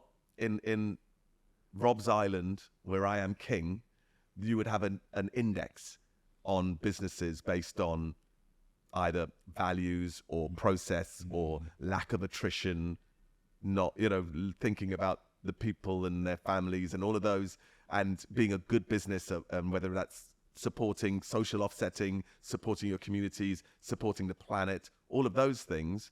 I think, wouldn't it be a wonderful world where businesses did your value was indexed against some of those factors, not just the profit. So I think that would change things as well. So you just got to be careful. Some people do need, and there are great investors out there. Don't get me wrong. You know, it's not a case of it's one size fits all. But in most cases, you cannot avoid the fact that when they are an investor, they will buy into your processes, the opportunity, your values, and all of those things, because they believe that's going to make you a sustainable, progressive business that's going to deliver the profit. Yeah. If it's not delivering the profit, those will be questioned. And you can't blame them, because that's the whole point. But also I said, you've got to be careful of the agenda. So I would hold on. We got to 800 people with 80-something million turnover before we got a penny of investment. Wow. And so we had a bit of an overdraft from Barclays. We went through lots of challenging cash flow times, which we managed. But that meant that when we did have our liquidity event, all the directors and the shareholders got a much bigger ticket because we had a bigger shareholding of the company. Nice. Yeah. What about share options? Do you have a perspective on share options? I think you asked earlier. I think if you allocate 10% of your company, don't allocate all of those options early on, because again, it's easy to give equity or options when something's not worth a lot. Yeah. But if your company, as an example, becomes worth 100 million, and you give an options for 1%, it's decent, right? And it's a large amount of money. But again, you've got to believe. You've got to have such belief. If the outcome you're looking for is to be a large business, you've got to believe you're going to get there. And again, think about your processes and what you've done, that it's still sustainable when you get older, and that you're not rewarding the wrong people, because it's a long journey. In most cases, 99% of the time, it's a long journey from going from a startup to a business that's worth a few hundred million. So just be mindful of that. But options are very, very important. People who are bought in for the success of the business. And I think making sure that everybody's always aligned to the overall goal of the company. I give that advice to anybody going for an interview, anybody going for a promotion. I ask them, especially in those large corporate businesses, if they tell me they don't listen to the earnings call every time, I say they're missing a trick. Because strategically, what's important to the business, technically, that vision and mission and the strategy of the business should then lead to the operating and strategic objectives of the business, which will then lead to defining objectives for each of the departments, which ladder up to that. Then that will create a bunch of initiatives, and those initiatives will create a bunch of project plans and tasks. Everything should ladder up to what you're trying to achieve. So many people do things that they believe is important, don't really understand the full picture, and then they're doing things that wouldn't be valued down the road and might be very valuable to a business that was interested in that. To use a crude example, it might be that a business knows that they're going to be valued on a multiple of their annual recurring revenue. It's not going to be a profit play. It's going to be recurring revenue. And then somebody might go through this massive initiative and spend a ton of time making a saving in cost in this area at the expense of concentrating on more revenue. And then in the long run, do something that intuitively seems like a really great thing to do. I've saved you £5 million. And then you find that the senior leadership are like, oh, all that time you spent on that, and we could have added another 5 million of revenue. We're not going to be valued for that extra profit. You know, it's one of those things that, so really understanding strategically, that's both the responsibility of the individuals within an organization and the leadership. That's why transparency, that's why you've got to really make sure that everybody's aligned. And that system of having a vision, primary objectives, defining departmental objectives into initiatives is so important, because then you know all of your initiatives are laddering up to what you're trying to achieve. Got you. So you went from what was a relatively small agency to one turning over 10 million to begin with. Yeah. What were the keys to going from 0 to 10 mil? Figuring out how, I mean, often, like any brand, it's about how do you build your reputation? How do you build your brand equity? How do you become the right choice when people are deciding either what product or what service or what agency they want to use? That's the trickiest bit. So getting that tipping point is very difficult. So my answer and our answer became leverage somebody else's momentum, trust, brand equity. And that's what we did. So we just started treating Google, because this was in the early days and Google were on fire. They were a rocket ship, and everybody knew their brand. Everybody knew that you eventually had to advertise on Google. And so where most agencies were treating them like a vendor, we were treating them like our best client. And so we would ask, who's the most important decision maker? What strategically is important? Which products are they promoting the most? What countries are strategically important to them? So we did all of that research. We got all of the certifications. We made sure we were best in class at supporting their products. We built relationships with all the senior decision makers. We understood, we listened to their earnings calls. We understood what their strategy and their mission was. And then we delivered a solution that made us a no-brainer to recommend if you were in the Google organization. And when Google says, oh, if you want to run a PPC campaign and programmatic and a campaign on YouTube, oh, we recommend Jellyfish, they could have said any word. It's not our brand equity that was getting that work at that time. But then you obviously get momentum. Then you're able to build use cases, because then Jellyfish is working with great global progressive companies. Then you have the use cases. And then slowly, by proxy, you are leveraging their brand equity. Eventually, you own it yourself. And therefore, you've got the momentum. So not only do you have the revenue, you've got the reputation, you've got the use cases, you've had time to refine your process and your product. Off you go. And then you hit that tipping point, and then you're able to get that momentum. So I would say collaborations, looking for partners that already have momentum, already have trust, already have brand equity, partner with them, and then make sure that you deliver a service that makes them look good. Get your partners promoted. They will recommend you every day of the week. So that would be my advice. And just break down for anybody who's not in the digital industry, who doesn't know what the Jellyfish does and what this partnership with Google means. How would you break it down in simple terms, what you're doing? So in simple terms, what we did is we supported any brand and advertiser to leverage digital channels. So whether that's everything from Amazon to Google to Meta, which is Instagram and Facebook, it would be Snap, TikTok, you name it. It's pretty complicated because you need to create all of the assets. Every platform has a certain type of asset. Every platform has a certain audience. Images, video, square video, large videos. Correct. Banner ads, ad copy for your PPC ads. It could be email. It literally all everything. digital marketing. All digital marketing materials. Yeah. That are digital assets that you need to deploy, because every platform has different formats that you have to tell your message in a different format. And you're telling your client, how much you should spend on advertising, promoting that post, and right? So which countries. Correct. So that's the media planning side. You've got the brand planning. So you work with a brand to say, what is your message and how do we get it across to your target audience? What are you trying to promote? What's the outcomes you're looking for? And how do we then position the narrative and the imagery and the messaging to get across the message you want to induce the action you're looking for? I see. After you've established that, you then work out, okay, on which platform has the right data we can leverage to match that? Which platform has the right audience demographic? Which platform is in the right region? Which platform has the right format that we feel is the right one to tell the story and to work with? So, and when you say platform, you mean TikTok or Instagram or Snapchat? Exactly. Got you. So as an example, if it's a geo-based idea that you come up with and you're targeting 16 to 22-year-olds, then maybe having a geo ring-fenced lens on Snapchat targeting 16 to 20-year-olds is the right thing to do.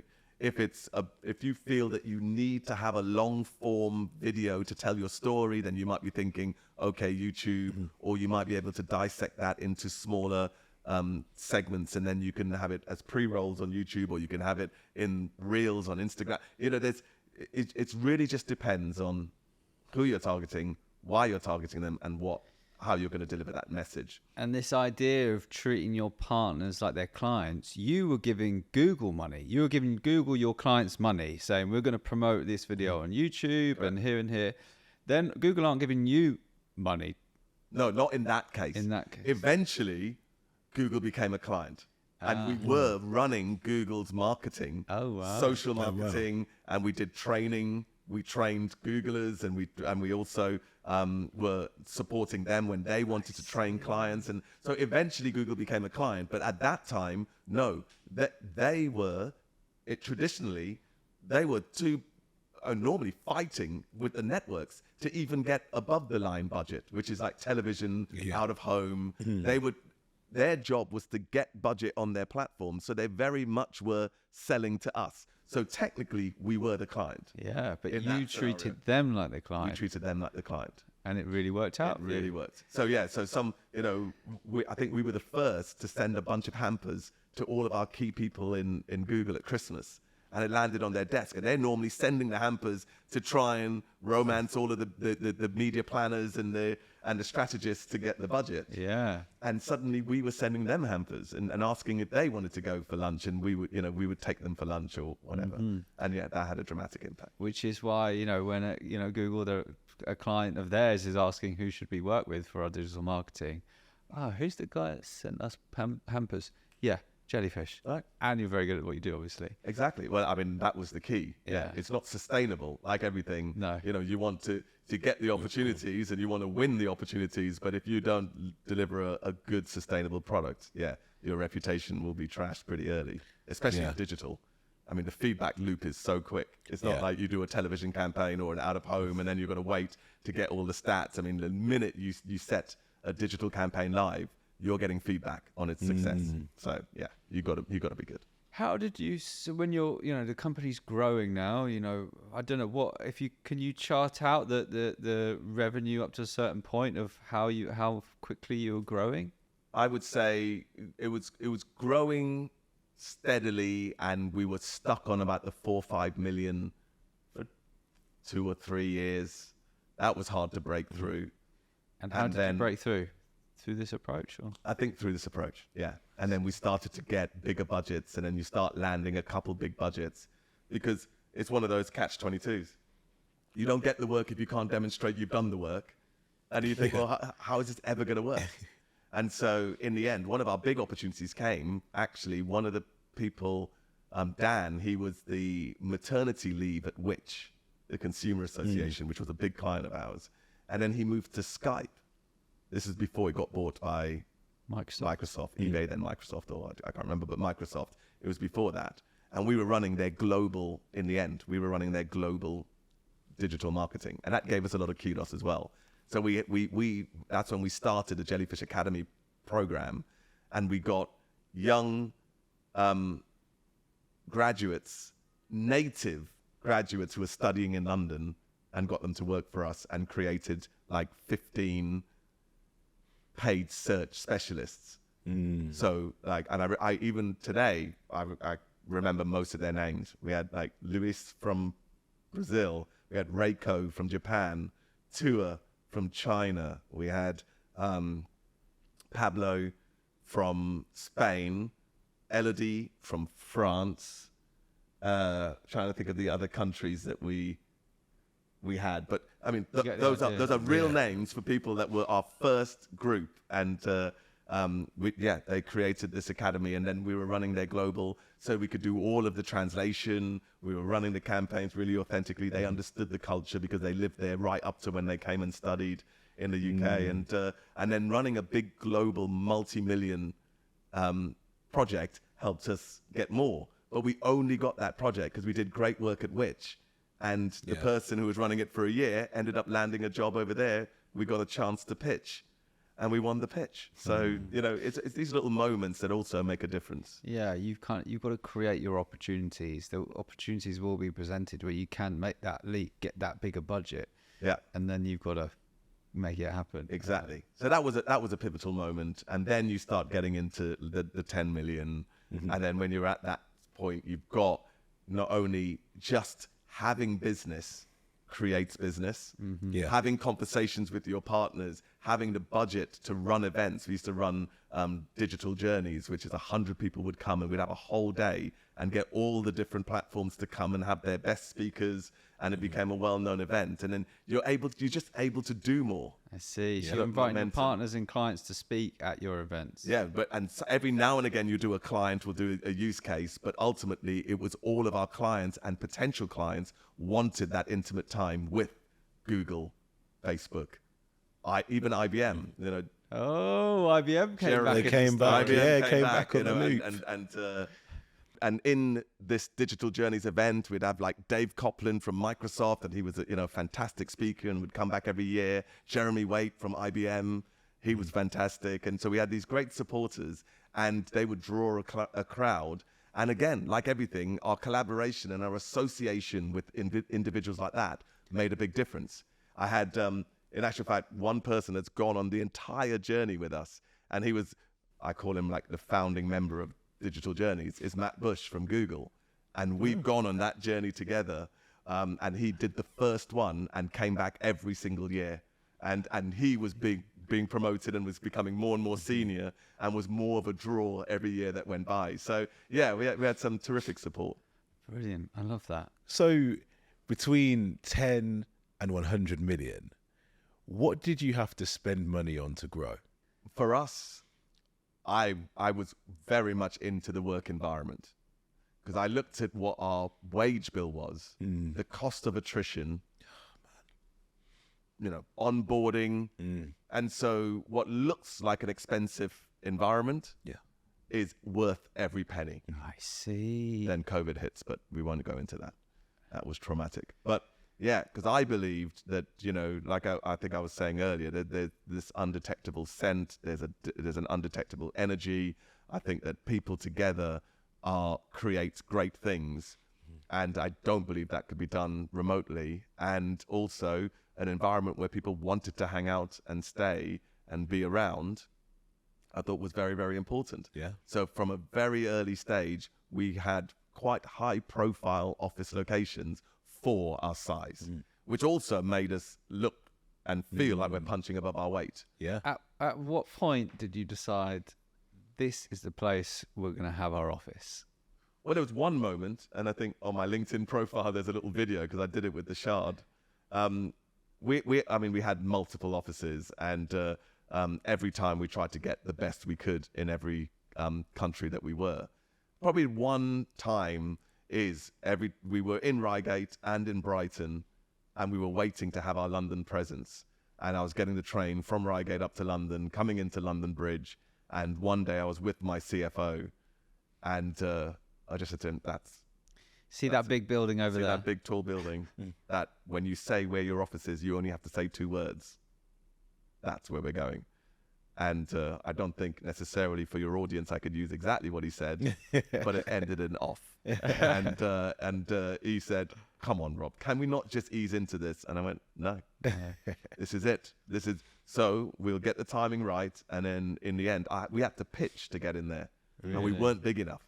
Because I think your EBITDA had to be 3 times the annual rent for them to even consider you.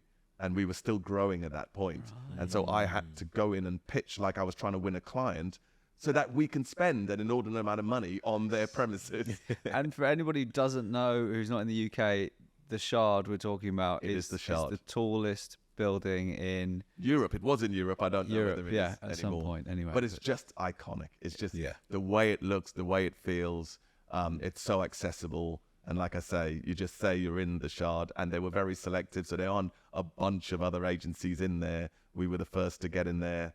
And yeah, it was a pivotal moment, you know, and when clients would come and say, oh, well, I know where our fees are going. And I say, no, they're not. They're going to the fact that you have the same person working on your account all 12 months. That's where your money's going. And you've got motivated people who come together and will be inspired and deliver the most creativity and dedication to your accounts. That's what it is, because honestly, the annual rent of this place pales into insignificance when you add up the wages of the hundreds of people that work in here. I see. Great response, by the way. I love that. It worked. So yeah, rather than going, I know, it's a lovely space, you're like, no, actually, this is the benefit you're getting from us being here. So my path and Jellyfish's path crossed paths at one point. Did it? Yes. 2018, I was, we were a member of BEMA. Yeah. Which is a association for digital industry. And they had this mentoring program where you could say, I'm willing to be a mentor to potential mentees. Yeah. And so I signed up for that, and I got partnered with someone called Rachel Dean. No way. Yeah. From our people team. Yeah. So she was working, so we came for the mentoring, and she told me where she worked at Jellyfish. I got to know a bit about Jellyfish through that. So that was 6 years ago. So it was a 3-month process, I think. So mentored her for 3 months. Yeah, so she's had babies, got married. What? Yeah, so been very busy. I believe she might even still be there. Really? I'm not sure. Don't quote me on that. Right. But she's fantastic. Wow. Rachel D. How much of fantastic she is down to you. Clearly, now I'm thinking, you know, but what a great person to have had. And well, thank you for what you did with her, because, you know, she really turned out to be, and she was integral and right in the thick of all these big changes to our system. Really? Yeah, she was a big part of that as well, and on our people team. So that's great. So when we had our pre-call with you, you spoke about replacing delegation with distributing accountability.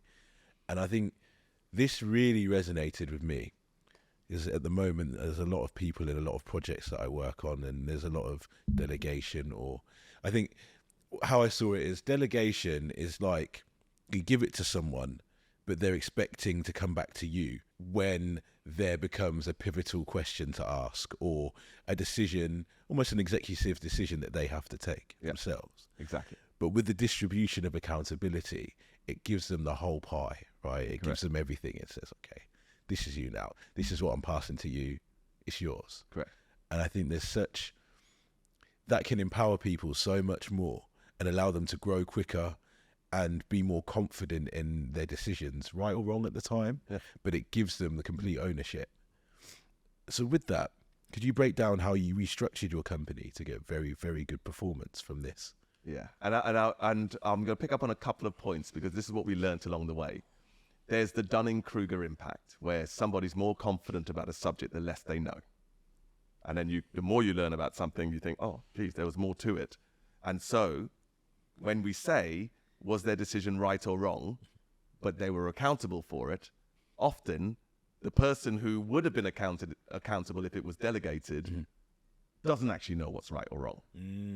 They don't actually understand it to the extent. So they've got an opinion on what's right or wrong. But often the person you've distributed that accountability to is actually most qualified to make the right decision. And that might be different to what Mr. Dunning-Kruger or Mrs. Dunning-Kruger, who's more senior, thinks. That's one point. So how do we structure things? Well, things have to change. You don't have line managers in the same way. So we go back to every initiative has somebody. So I went all the way down to where the senior leadership, which is about 150 people across the 2,200. And again, we did that exercise. What is our thematic goal, mission, and vision as a company? What then creates the standard operating objectives and the strategic objectives? Each department then has their defining objectives, and then we have a bunch of initiatives. And what ends up happening is that only one person is ever accountable for each of those initiatives. And it's fully distributed. And each of the departments have these steering groups, so you have more than one individual who are responsible for the strategic initiatives and directive of that department. And again, it's distributed accountability. What that meant is that obviously we didn't want the line manager structure. So everybody knew what their initiatives and their accountabilities were. And then they had a support network. They didn't have a boss. So yes, you could have somebody in your support network who was more experienced, skilled, more knowledge, possibly more senior by title. And that would be your capability partner. So you're still accountable, but you have got somebody you can consult. It's the opposite dynamic. I can consult you when I want to help me with something because I don't feel I have the full knowledge or I think you can add value, but you're not asking for permission. And so every accountable person knows who they're going to consult and who they need to inform on their progress. You don't just go rogue and do whatever you want. You're still accountable to others, and you still have to give feedback on what you're doing and when you're doing it. So then you have a people partner. So no longer were our best people, our best practitioners, suddenly people managers who don't have the skills, knowledge, and experience to do that and are sometimes really bad at doing that. We have a people partner who is skilled in that and knows how to help you with your well-being, help you with your development plan, help you with your holiday vacation and your sick and all of those things. So you have a people partner, and then you had a mentor, and that could be anybody. So if you wanted and felt an affiliation with a fellow female leader, you could work with them. A black leader. If you were interested in Japanese culture, you could have the mentor being your the MD of Japan. So there's a bit of flexibility with the mentor, but it's whatever's important and you want to work on yourself at that time. So you had these three people in your support network. You knew what your accountabilities were, and then in order to get promoted, again, you're not relying on a boss, so you submit a business case. And the more junior you are, the more frequent you can do it. The more senior you are, obviously, you're working on strategic initiatives that you can't turn around in 6 months. So it's a bit longer. You have to wait. And of course, you'll run out of career stages if you could do it every 6 months at a senior stage. But you submit a business case, and that was all the value exchange. You articulate why, because all that case was meant to do was to answer the question. Somebody comes to me and says, Rob, I think I should be promoted. Why? What did you do over and above your job? What were the actual tangible outcomes? How can you verify those outcomes were down to you and were real? That's all this thing asks. Doesn't have to be complicated. It's not designed to find the extroverts, the wordsmiths that can write a lovely story. It was very factual. This is the value exchange. This is why I believe I deserve more. The beauty of it is that was anonymized by your people partner. Okay. So it went to every 6 months, as an example, if you're a junior person. 6 months you had the chance to do it. You submit your business case. You can get your support network to help you. But you submit it. It goes to a panel like a jury. They look at it completely objectively. It's totally anonymized. They don't know who you are. So it's all about, did this add value? Is it a true value exchange? Does it warrant either a grade increase or a title increase? That's how we structured the company to do this. So every 6 months, everyone get an opportunity to pitch. If you're junior, it gets less as you... So if you're a VP, for example, you couldn't do it every 6 months. It's like, because you're working on things that should be a much bigger, more strategic project that will take more time. Plus, it becomes harder to demonstrate you're doing stuff over and above your job when you have got a lot of accountability and responsibility in the first place. So this helps when you've just maybe got junior staff coming up to you and ad hoc people asking for pay rises and promotions. This puts it in a structure where it's down to you. Yeah. So what ended up happening is that individuals were looking at their own development plans. They were looking at what was strategically important to the company, what were the initiatives that laddered up to everything we were trying to achieve, and what can I do on a day-to-day basis to genuinely provide value exchange instead of just being there. So, you show up, you produce output, and output leads to outcomes. You will be measured on the outcomes, but you need to do those other two things. And then suddenly you're thinking about your initiatives and you're looking at effort versus impact. Because the whole point is, a lot of people go to their comfort zone, do what they like, do what they can fill a day doing stuff, but it might take a lot of effort and a lot of time, but what's the actual impact? And they're ignoring the things that might take even less effort. Possibly to them, it's a bit more challenging. It'll take less time and have much more impact on the business. So it was just helping everybody learn how to prioritize, how to take ownership, how to know that you're delivering and tangibly give evidence that you're delivering value on a day-to-day basis. So you're kind of creating this entrepreneur type mindset. I see. And then just break down for us, you've mentioned this already, but in this context, because each initiative these people are working on, it feeds into the bigger goal and goes up to the vision that you've set as founder and CEO. If you start at the top, you've got the vision and what we call the thematic goal. Then it goes into the company objectives, the business objectives. And some of them are standard operating objectives. You've got to hit a revenue, hit a profit, hit a staff retention number. They would be business objectives. Would you have a certain number? Would you try and keep it to 5 or 3 or 10? Not a certain number, just what's important.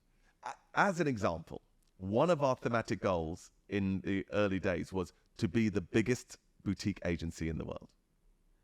Now, you would say that is the most fluffy and ambiguous goal you could ever come up with.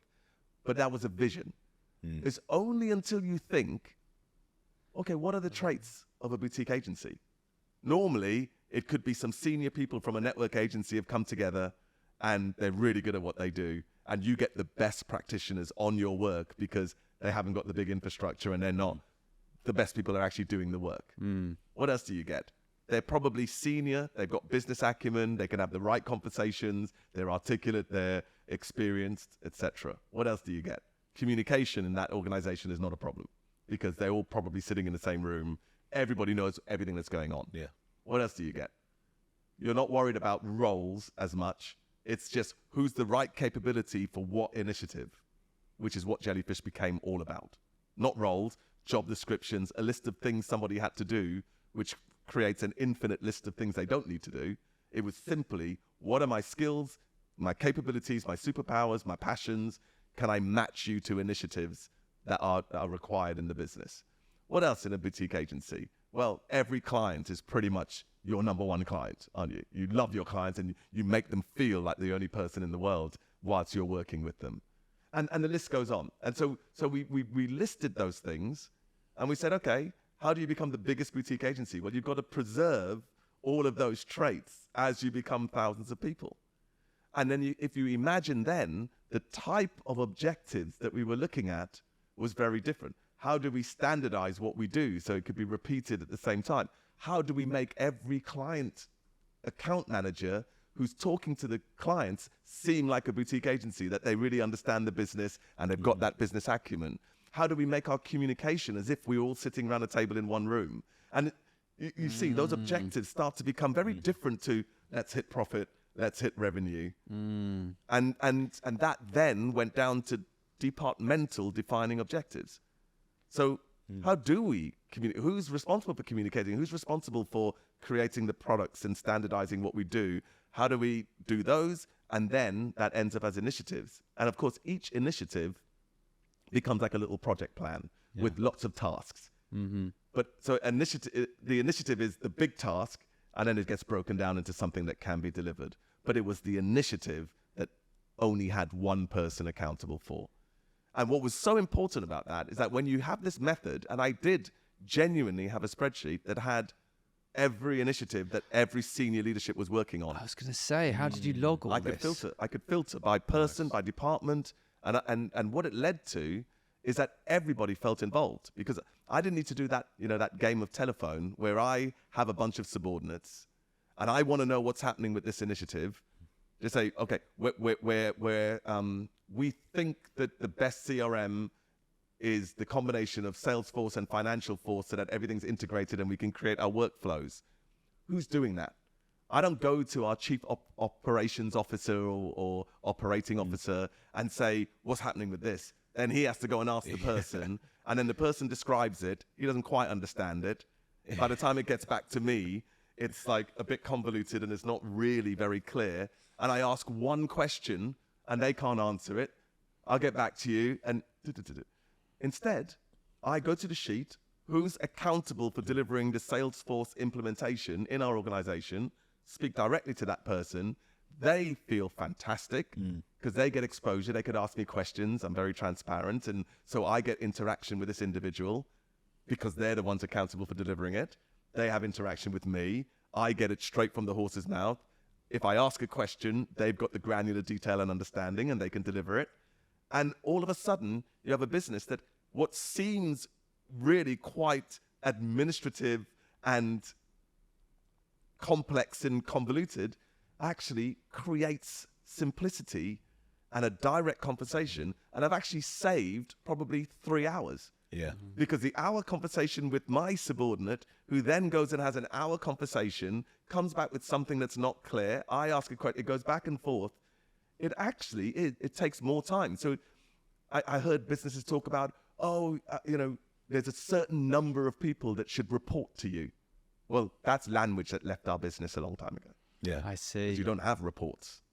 And so basically everybody had tasks, matched to capabilities, had the accountability, had people they can consult, delivered. And then communication was very direct and everybody felt inclusive. And I got to know people in the organization, and it turned a very big, complex thing into something that was visible. Yeah. And even though it like I say, Paul Stonebridge, who we bought Splash, one of the companies we bought, and he turned around to me and he goes, Rob, I have never seen so much structure and process to create so much autonomy and flexibility. It's almost like a paradox. Yeah. But it needs to be there if you're going to retain that feeling of a boutique agency. Yeah. Wow. That's been a great explanation of how you did it there. Thinking about all of those things to put those structures in place to allow people to just create and do, I think it's a task. Naturally, it's a task. It takes really out of the box thinking. But to then achieve that, I can see how the workplace would have been and how everyone would have felt, as you said to us before, being able to put ex-Jellyfish on their LinkedIn or their CV as like they were in an environment that enabled them to really be their best. It wasn't just like lip service. It was like, no, the system's been crafted to streamline the workflows, to streamline the knowledge between everyone so that things can happen in a third of the time and save the pangs of old hierarchical systems. Sometimes they're beneficial in certain industries or certain organizations, but in a creative field, it does play benefit to do things differently. I think so. And I mean, you touched upon a few things there, because then the politics of people feeling that you're treading on somebody else's toes, that comes into play. Yeah. Or why didn't you ask me first? Yeah. Or this makes me look bad. All of that disappears as well. So we don't have any of that sort of hierarchical politics. And it really does make a difference. It's not easy. It's not for everyone. It doesn't make it easy sometimes to leave the Jellyfish environment to go back into a place. And nothing's to say it's going to continue, but what I do know is that at the point that I exited that business, it was in full flow. It was statistically significant. Over 2,000 people were promoted using the business case process. Not everybody loved it. So I assume you can go out there and maybe ask some people and they would say, oh, that was the problem. But then that was the problem because you had to genuinely articulate what your value exchange was. Yeah. And you had to take that autonomy and you had to have that ownership and you had to want to be in an environment that works for you. And there are some professional, verbally dexterous extroverts that know exactly when to send an email, knows exactly which social event to go to, knows exactly what cigarette break to go on in order to progress their career. Jellyfish isn't the place for that individual. It's all about taking full accountability. And you said that was a task. That was the beauty. Because everything wasn't laddering up to me and I wasn't making all these decisions on a daily basis, it was my accountability to work with the team and deliver this infrastructure. Yeah. That's what I wanted to do. I wanted it to be different. What's the other? Yeah, all the unconscious bias. Equity. Good inclusion and equity is a symptom of the right environment. You can be intentional about creating it, but you can't change something to be an inclusive environment. You have to systemically change the way everything's working. And then the symptom of getting that right is that you will naturally and organically and sustainably be an inclusive environment. And that's what started happening. You mentioned there selling the company. This is something that happened, as we said, last year, June 2023. You sold 100% of the company. For anybody listening who was thinking about maybe selling their company one day, wants to, what was your experience of it? Could you walk through the process and how did it even begin? Did you call up David Jones, the founder and CEO of the company that bought you, and say, "Hey mate, fancy buying a Jellyfish?" Oh, David did a good job. He was talking to us a long time ago. Right. He had his eye on us. So we've had many conversations. I had conversations on his beach bar in Cannes. I had conversations in the Shard. He came and saw us. His beach bar in Cannes. Well, not beach bar. Or what do they call it? He has the Brandtech. The Brandtech beach. Yeah. Beach club or whatever it's called. Yeah. I thought he owned a bar in Cannes. No. Maybe he does, but I don't think so.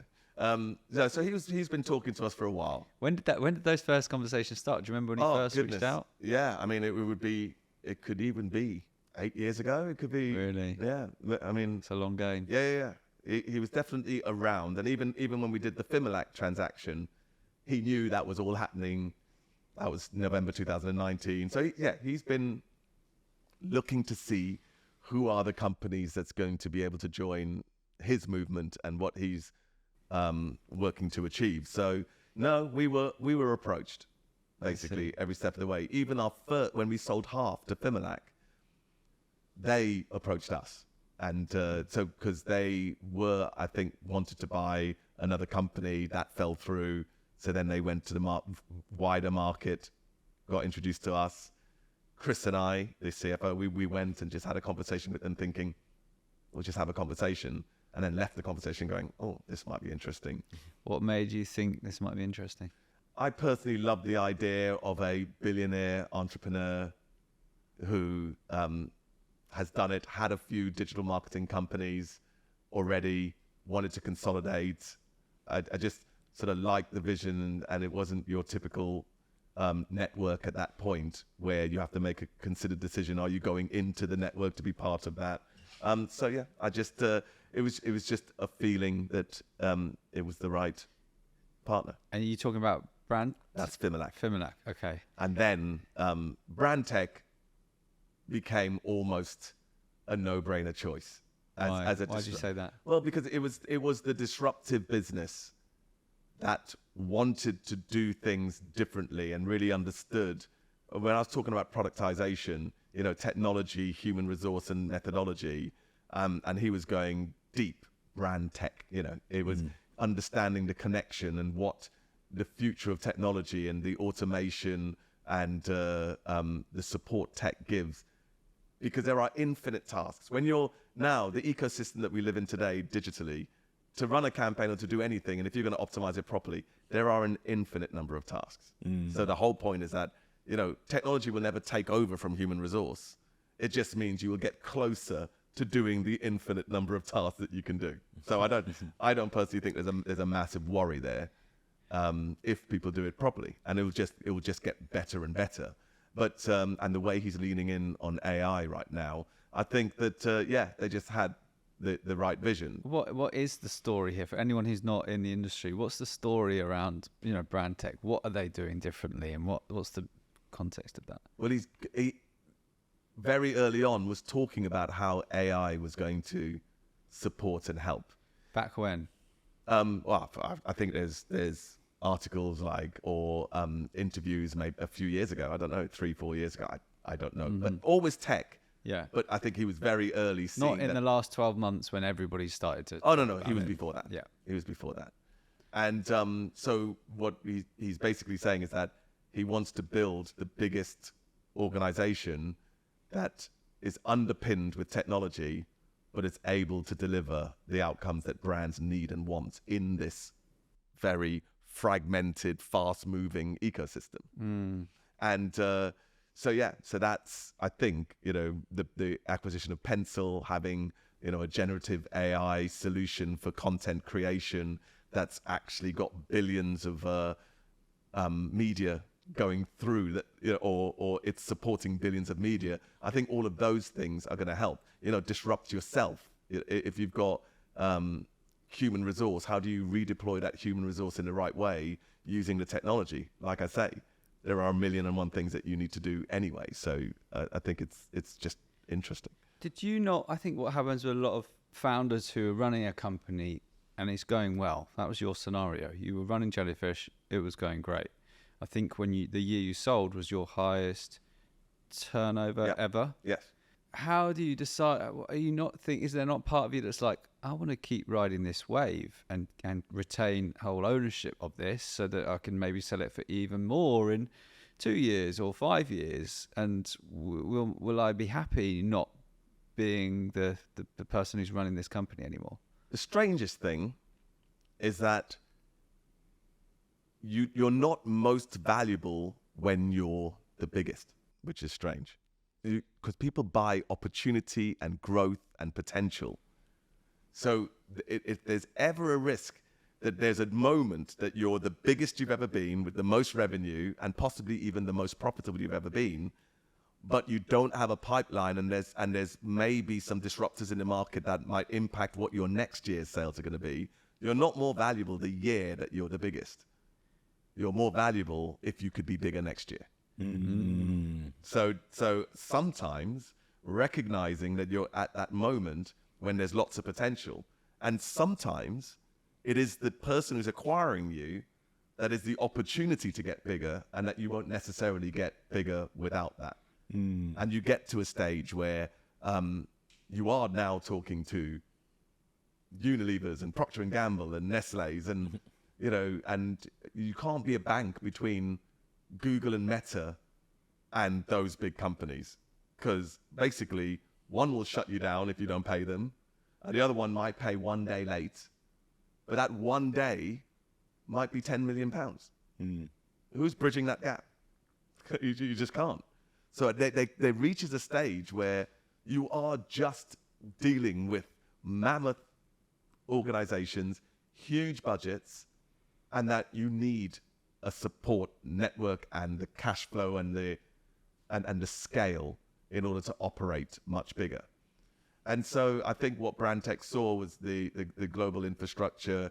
They knew that they were going to be acquiring business and building out the tech, and then getting that mix between human resource and tech, and the clients that we had, the partners, the reputation. I mean, we really built a great reputation. You know, people liked working with us, and we retained great talent, and we were very inquisitive, and we were very curious, and we wanted to innovate, and all of those things, like right back to my Sunglass Hut heritage, is that we were always challenging the status quo and challenging process. And I think that all was great. And of course, our partners, because it became culturally, we treated them like partners. So both our clients and our network or our platform partners, you can't tell the difference because we were treating them the same. So, and that all led to, a really good, strong reputation. And I just think it ended up being a great suitor to take it forward. So I think it was first announced the sale would happen in am I right in saying August 2022 or something? Oh yeah, possibly, yeah. And so it was not until June 2023 that it actually happened. So it's a long process. Yeah, the due diligence is unbelievable. What did you learn in that process of selling the company you'd built to this great position that you would share as advice to other people who were going to go through selling their company? I mean, the only thing I would say is that maybe some understanding what the outcome should be to have everything in place that might go into the data room for the due diligence process. Because we were pretty well organized. Yeah. But there were certain things specific to going through the due diligence of an acquisition of that scale that you could actually, again, that vector concept is that, are you putting the systems in place that will grow with the business and that will leave you with an outcome that delivers? I see. Almost like a pre-pack, if that was on your mind. Can you give us an example? What were those things that you wish you'd had ready for the due diligence process? Oh, it might be like the granular, it could be some elements of the cash flow or how you got your invoicing, partner contracts, what are the actual terms of the contracts and when do they end, and just having all of that structured, because that's what they want to know. They don't want to acquire a business that has a ton of revenue coming through your partnership with Google, but there's a contract that says, all of your current pricing and partnerships or your certifications all come to an end the year they buy you. So they've got to check those things. So just understanding what's going to be checked, and at the time you're putting those things in place, have it in a repository or have it all. So you're almost working to a pre-pack diligence pack. That would be my only advice. It's complicated. It's a lot of countries, a lot of contracts, a lot of clients, a lot of people. So they ask a question like that, that's multiplied by 38 to work out every office, Exactly. sure what those contracts are saying. Exactly. And it's pretty systematic, and I think there's only so much quicker it could have been done. But it was, but they were thorough. They were very thorough, in fact. So that also helps both sides. No one wants any surprises. Did it ever get to a point you were like, oh no, this might not happen? Not really. And to be honest, on the subject of distributed accountabilities, Chris took a lot of that. I was concentrating still on the business and making sure that we delivered on all of our objectives and initiatives. And Chris was very much looking after most of it. Mm-hmm. I don't think it ever quite got to that time. It gets into strong negotiations. And then we had three parts to the party, because we had Fimilac, us, the Jellyfish shareholders, and Brandtech. So you're not always 100% aligned on the outcome that you're looking for. So you've got to make sure that you come up with a deal that caters for everybody's needs and is a good, solid, mutually beneficial compromise in some areas. And that's what we did. How did you feel after you sold your business? Did you feel full? Did you feel empty? Was it similar to how Olympists feel when they've won that gold now and they're like, okay, what's next? A lot go into depression after winning the gold medal. Right. And that's quite interesting. Conflicted, definitely. It's because it's such a people business. Yeah. What's interesting is that outside of the hours that you spend at work, you've only got so much capacity for your friends and your family. Yeah. And I can't remember the guy who did it, but it's a study. There's certain circles of friends and family, but I mean, your core is only a certain size. And to give them the full support, impact, and to build that really strong relationship, there's only so many people that can be in it. The fact that I was around so many of the people at Jellyfish during the work hours, it wasn't impacting on my friendship and family capacity. And they were, I mean, I loved them. I mean, it was literally the people I worked with and what we achieved together and the mission and the energy and everything. It was amazing. And now I'm in a situation where some of them, there is no reason to see them. And I can't fit them in because I'm doing other things in my work day. Yeah. And I've still got all the same best friends and family and everything. So I can't suddenly engineer time to see them all, which is weird. It's strange. You know, your friends and family that you've worked with, some for 17, 19 years, suddenly they're not in your life anymore. So that's a difficult thing to navigate. It was a big part of my identity. You know, I didn't know, you know, did you laugh at my jokes because I was the CEO of Jellyfish? Did I get invited to that party because I was the CEO of Jellyfish? Did I get, do people want to link in with me or be on my social channels? All of those things. You know, how much of it is it Pierre? How much is it CEO of Jellyfish? And how quickly will that switch off when you're no longer valuable to people or can add value to what they're doing? Or so that was quite interesting as well. Depressed? Absolutely not. Fulfilled? Yes. I mean, in my leaving, I addressed the company and I spoke about being hopefully the boosters to this shuttle. You know, they take the shuttle to a certain, and then they drop off, and the shuttle goes up into orbit and achieves great things. I'm hoping that's more what I was. It was the right time. It is going on to do, it's on the Brandtech journey and train now. And there's a lot of momentum behind that train. So I feel pretty fulfilled. But I just took my snapshot because the things that were important to me personally was very influential in how Jellyfish ran. You know, having a founding, even co-founder, but having a founding member as the leader for the full 19 years, obviously that puts quite a big imprint on how things are, the culture and the direction of travel. And I think there comes a time when if that mission changes, you've got to let go. You've got to, and you know, the analogy I can use, I mean, of course, Jellyfish started the same year my daughter was born. I reimagine what they're capable of every single day. And there reaches a time where Ria's going to go to university. And I cannot have the same level of influence on what she does on a day-to-day basis. You just hope that you instill the right values, you've given the right opportunity, you've done everything you can to empower them to be a success in life. But there's going to be a time where you cannot have direct influence. And the more you can come to terms with that, the easier it all is. And that's where I'm at. You know, it is going to happen with Rio this year, and it's happened with Jellyfish now. And you then focus your attention, you harness all of your retrospective wisdom, your experience, and you try to make sure that you can empower others to do great things. And that's how I feel. I'm in a privileged situation that either financially and I've got the time, I can do it now. And I think about, you know, from a value perspective, what's going to make me feel fulfilled. But I don't know. I don't know yet what's going to be the thing that I may dedicate all of my time. It might be Inside Out, the clothing brand.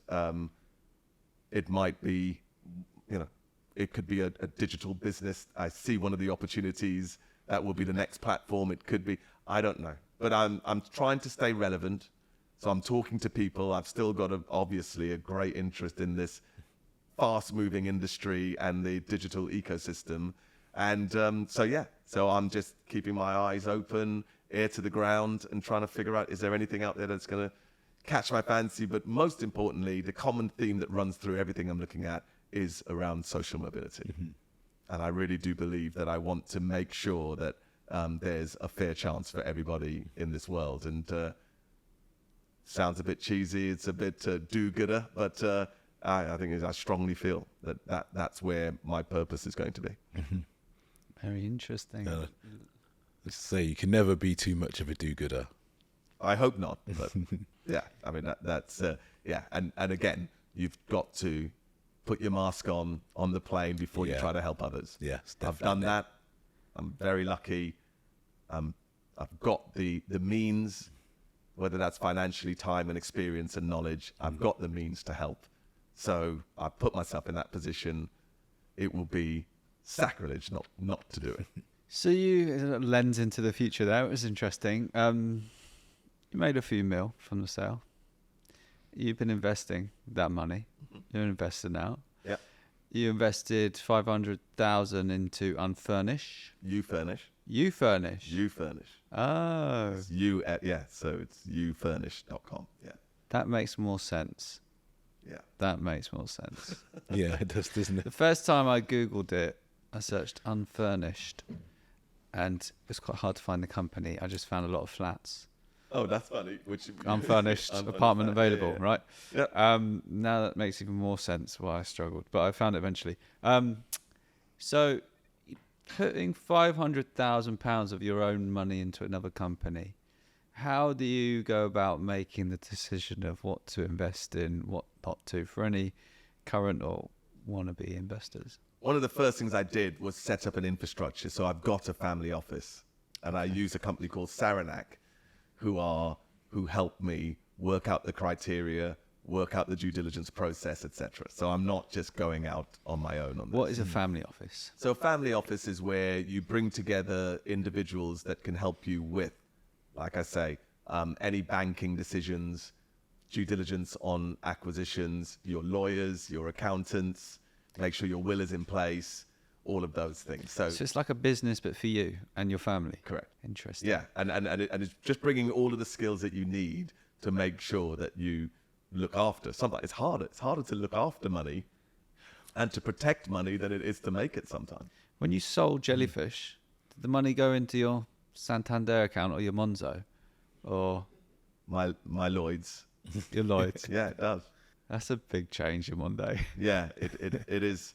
But it's happened twice now. So obviously we sold half to Fimalac in November 2019. And then this one happens. And of course we rolled over some, so I am still a shareholder.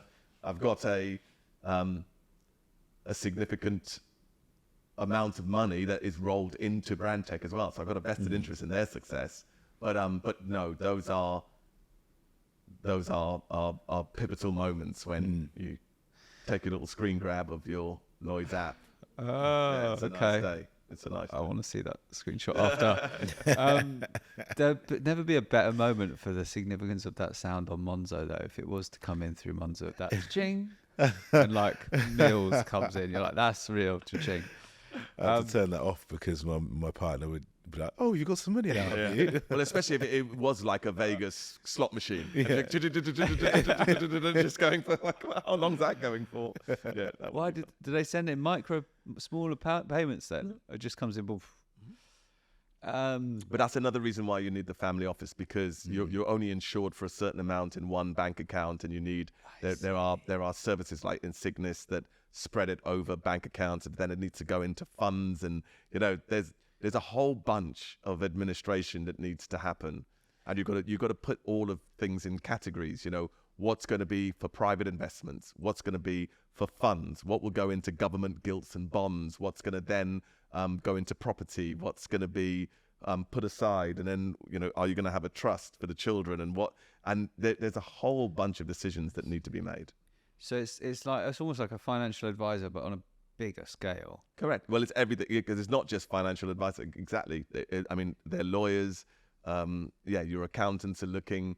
If you're doing EIS investments, for example, so entrepreneur investment schemes where you can get relief on your income tax, and you've got to work out what all your income tax is, and it becomes quite complicated. But then, if you've got the right infrastructure, that's what they're there for. How do they get paid? They're on a retainer. I see. I've got a huge retainer and wage bill now. With this family office? Yeah. Right. But the idea is that they're helping you manage this money, and therefore it's making money. Correct. In a much bigger way than what you're paying them. Correct. It is definitely a percentage of what your money is earning, and they're helping the money earn, work hard, be safe, structured, make your decision-making process around what you invest in, what you acquire, They force the process and make sure that you've got all the right considerations. And they, if you deviate from the criteria that you've agreed with them at the beginning, hold me to account to explain why I'm deviating from that criteria. Mm-hmm. And so it really just puts some real discipline and process around what you do on a day-to-day basis. So when you say, I was drunk in Vegas and I decided to, they're like, that doesn't cut it. No. I can't say too much about it, but I'm the executive producer on a movie, and this was just supporting. Hello. Okay. This was I was supporting a producer and director who I met in an Inside Out fundraising event, and he was saying that he just hasn't been getting the opportunity. He's done a few little films, and he just didn't have the budget. And I said, okay. Again, with the social mobility, he's a black producer, and he just doesn't feel he had the opportunity. I said, okay, I'm going to executively produce this. So I've invested in that. I had to take it to the family office, and I said, okay, now I want you to imagine I'm buying 2 supercars because it's not rational. It may depreciate. Who knows what's going to happen? But this is outside the criteria. I'm going to give this a punt. I want to give this guy a chance. And I just saw the teaser. It's a comedy. It's a Christmas comedy. So this will be a feature film somewhere? Is this a short film first? Or? No, it's a feature film. Feature film. Yeah. Okay. And it's coming to the end of the filming, and he took it to Cannes. And there's some interest from the big distributors. So we'll see. Brilliant. Cool. We'll see. Yeah. Like you said, it's just, this one's, a punt and see where it goes. And that one I did say, because I met at the Inside Out fundraiser, in my mind, the proceeds and if it makes anything, that goes towards the Inside Out project. So, cool. Yeah, so what is the Inside Out project? Yeah, I keep talking about it. And just to explain Inside Out, it's a clothing brand for ex-offenders, basically. They work on a design. So as they leave the criminal justice system, we're trying to give them an opportunity to have a job. They tell their story through a design, and we produce hoodies and T-shirts and caps and tote bags, and they will get a commission if we sell that product. We're looking to have a pop-up store. We had one in Westfield for 4 months. We're looking hopefully to get one of the Oxford Street locations. We are going to be kicking off with a Kickstarter campaign. We're also going to have an online store, obviously, and maybe, all the social channels and social stores as well.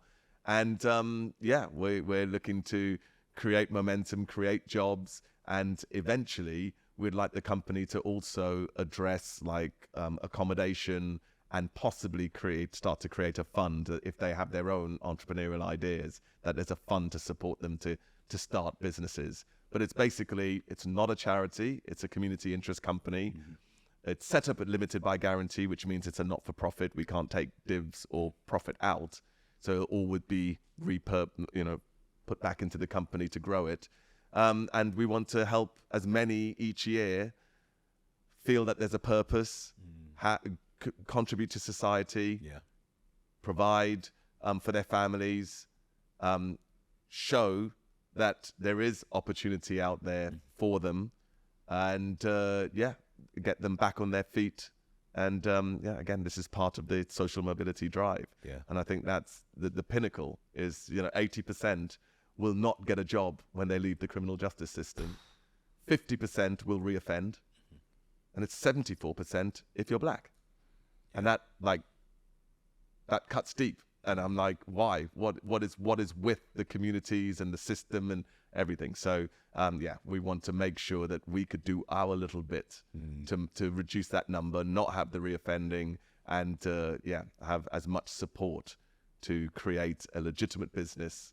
They pay their taxes, they contribute, value exchange, and we'll see how it goes. So I've been on that project for maybe 18 months now. How do people find it? If they're liking what you're saying, they want to buy some clothes or check it out, how do they find it? Well, the issue is that we are doing a big shoot. So the latest merchandise is being manufactured as we speak. Oh, cool. We're doing a big shoot in a studio in Manchester for 2 days at the end of June. And so none of it really represents anything yet. Got you. So I would say in a couple of months, they can go to, they can find your Inside Instagram Out project. So it's Inside Out PJT on Instagram and on social platforms. And there's a website at the moment, but it's please don't judge me. We've been talking about building this big digital company, Jellyfish, and then you go to this and think, oh, it's not ready yet. But there is stuff on there. But again, it was, Greg McKenzie was the person. It's his passion project. I just happened to be training the class of 23. I was asked to come and do a 1-hour motivational Q&A, and I just fell in love with the project. And I thought, look at these people. They're all so enterprising and charismatic and energetic. And I just thought, wow, how could we make sure we can channel this in a really positive and effective way? And so who's behind this? And I met Greg, and I thought Greg is just, he's so selfless. He's a BBC journalist, and he was doing this in his own time, grew up in the care system, had to see his friends go through the criminal justice system, but him and his twin, Mike, they managed to become journalists and didn't go through the system. And then he made it his passion project to create Inside Out. And so it's only now that I'm supporting both financially and with the infrastructure and business infrastructure to help him turn it into what he always wanted it to be. So that's how it all came about. Love it. Very cool. Well, there we are. Is that it? That is how you became founder and CEO of Jellyfish, and now exited founder and investor, and we'll see what comes next. Yeah. Watch this space. Watch this space. What a journey. What a journey. We've got a poem coming up from Ashley. Another one. Wow. He's written while we've been speaking. Now. You haven't. I have indeed. That's outrageous. Talent. Wait till you hear it. Before we get there, I'll share I think what people can learn. I mean, there's so many things to learn from your story, but I love the way, you don't seem to be afraid to do things differently. Like if you see, it seems like the kind of person, if something's done because it's always done that way, you'll be the first one to question it. Why are we doing that way? And absolutely, let's change it. And if people are like, well, that's not how. So what if we do? Yeah. And I think that's such a great attitude to have in life, and it can solve so many problems. Not all things are going to work, and I'm sure that's happened for you, and that's okay. You can still be very successful and have things that don't work out. In fact, that's part of the journey. Well, you don't know, do you? You don't know when if you're pivoting and you're adapting to the circumstances and the feedback that you're getting, whether that's data or through relationships, whatever. If you're getting that feedback and you're adapting, when do you actually know you failed? It's a bit like, playing a game of tennis and losing a point and thinking you failed. No, you haven't. You finish that game, and then you finish that set, and then you might win. That's part of the process. So yeah, I'm not sure. Mistakes and failures, and it's only a failure at the point, I think, then you have your last sleep.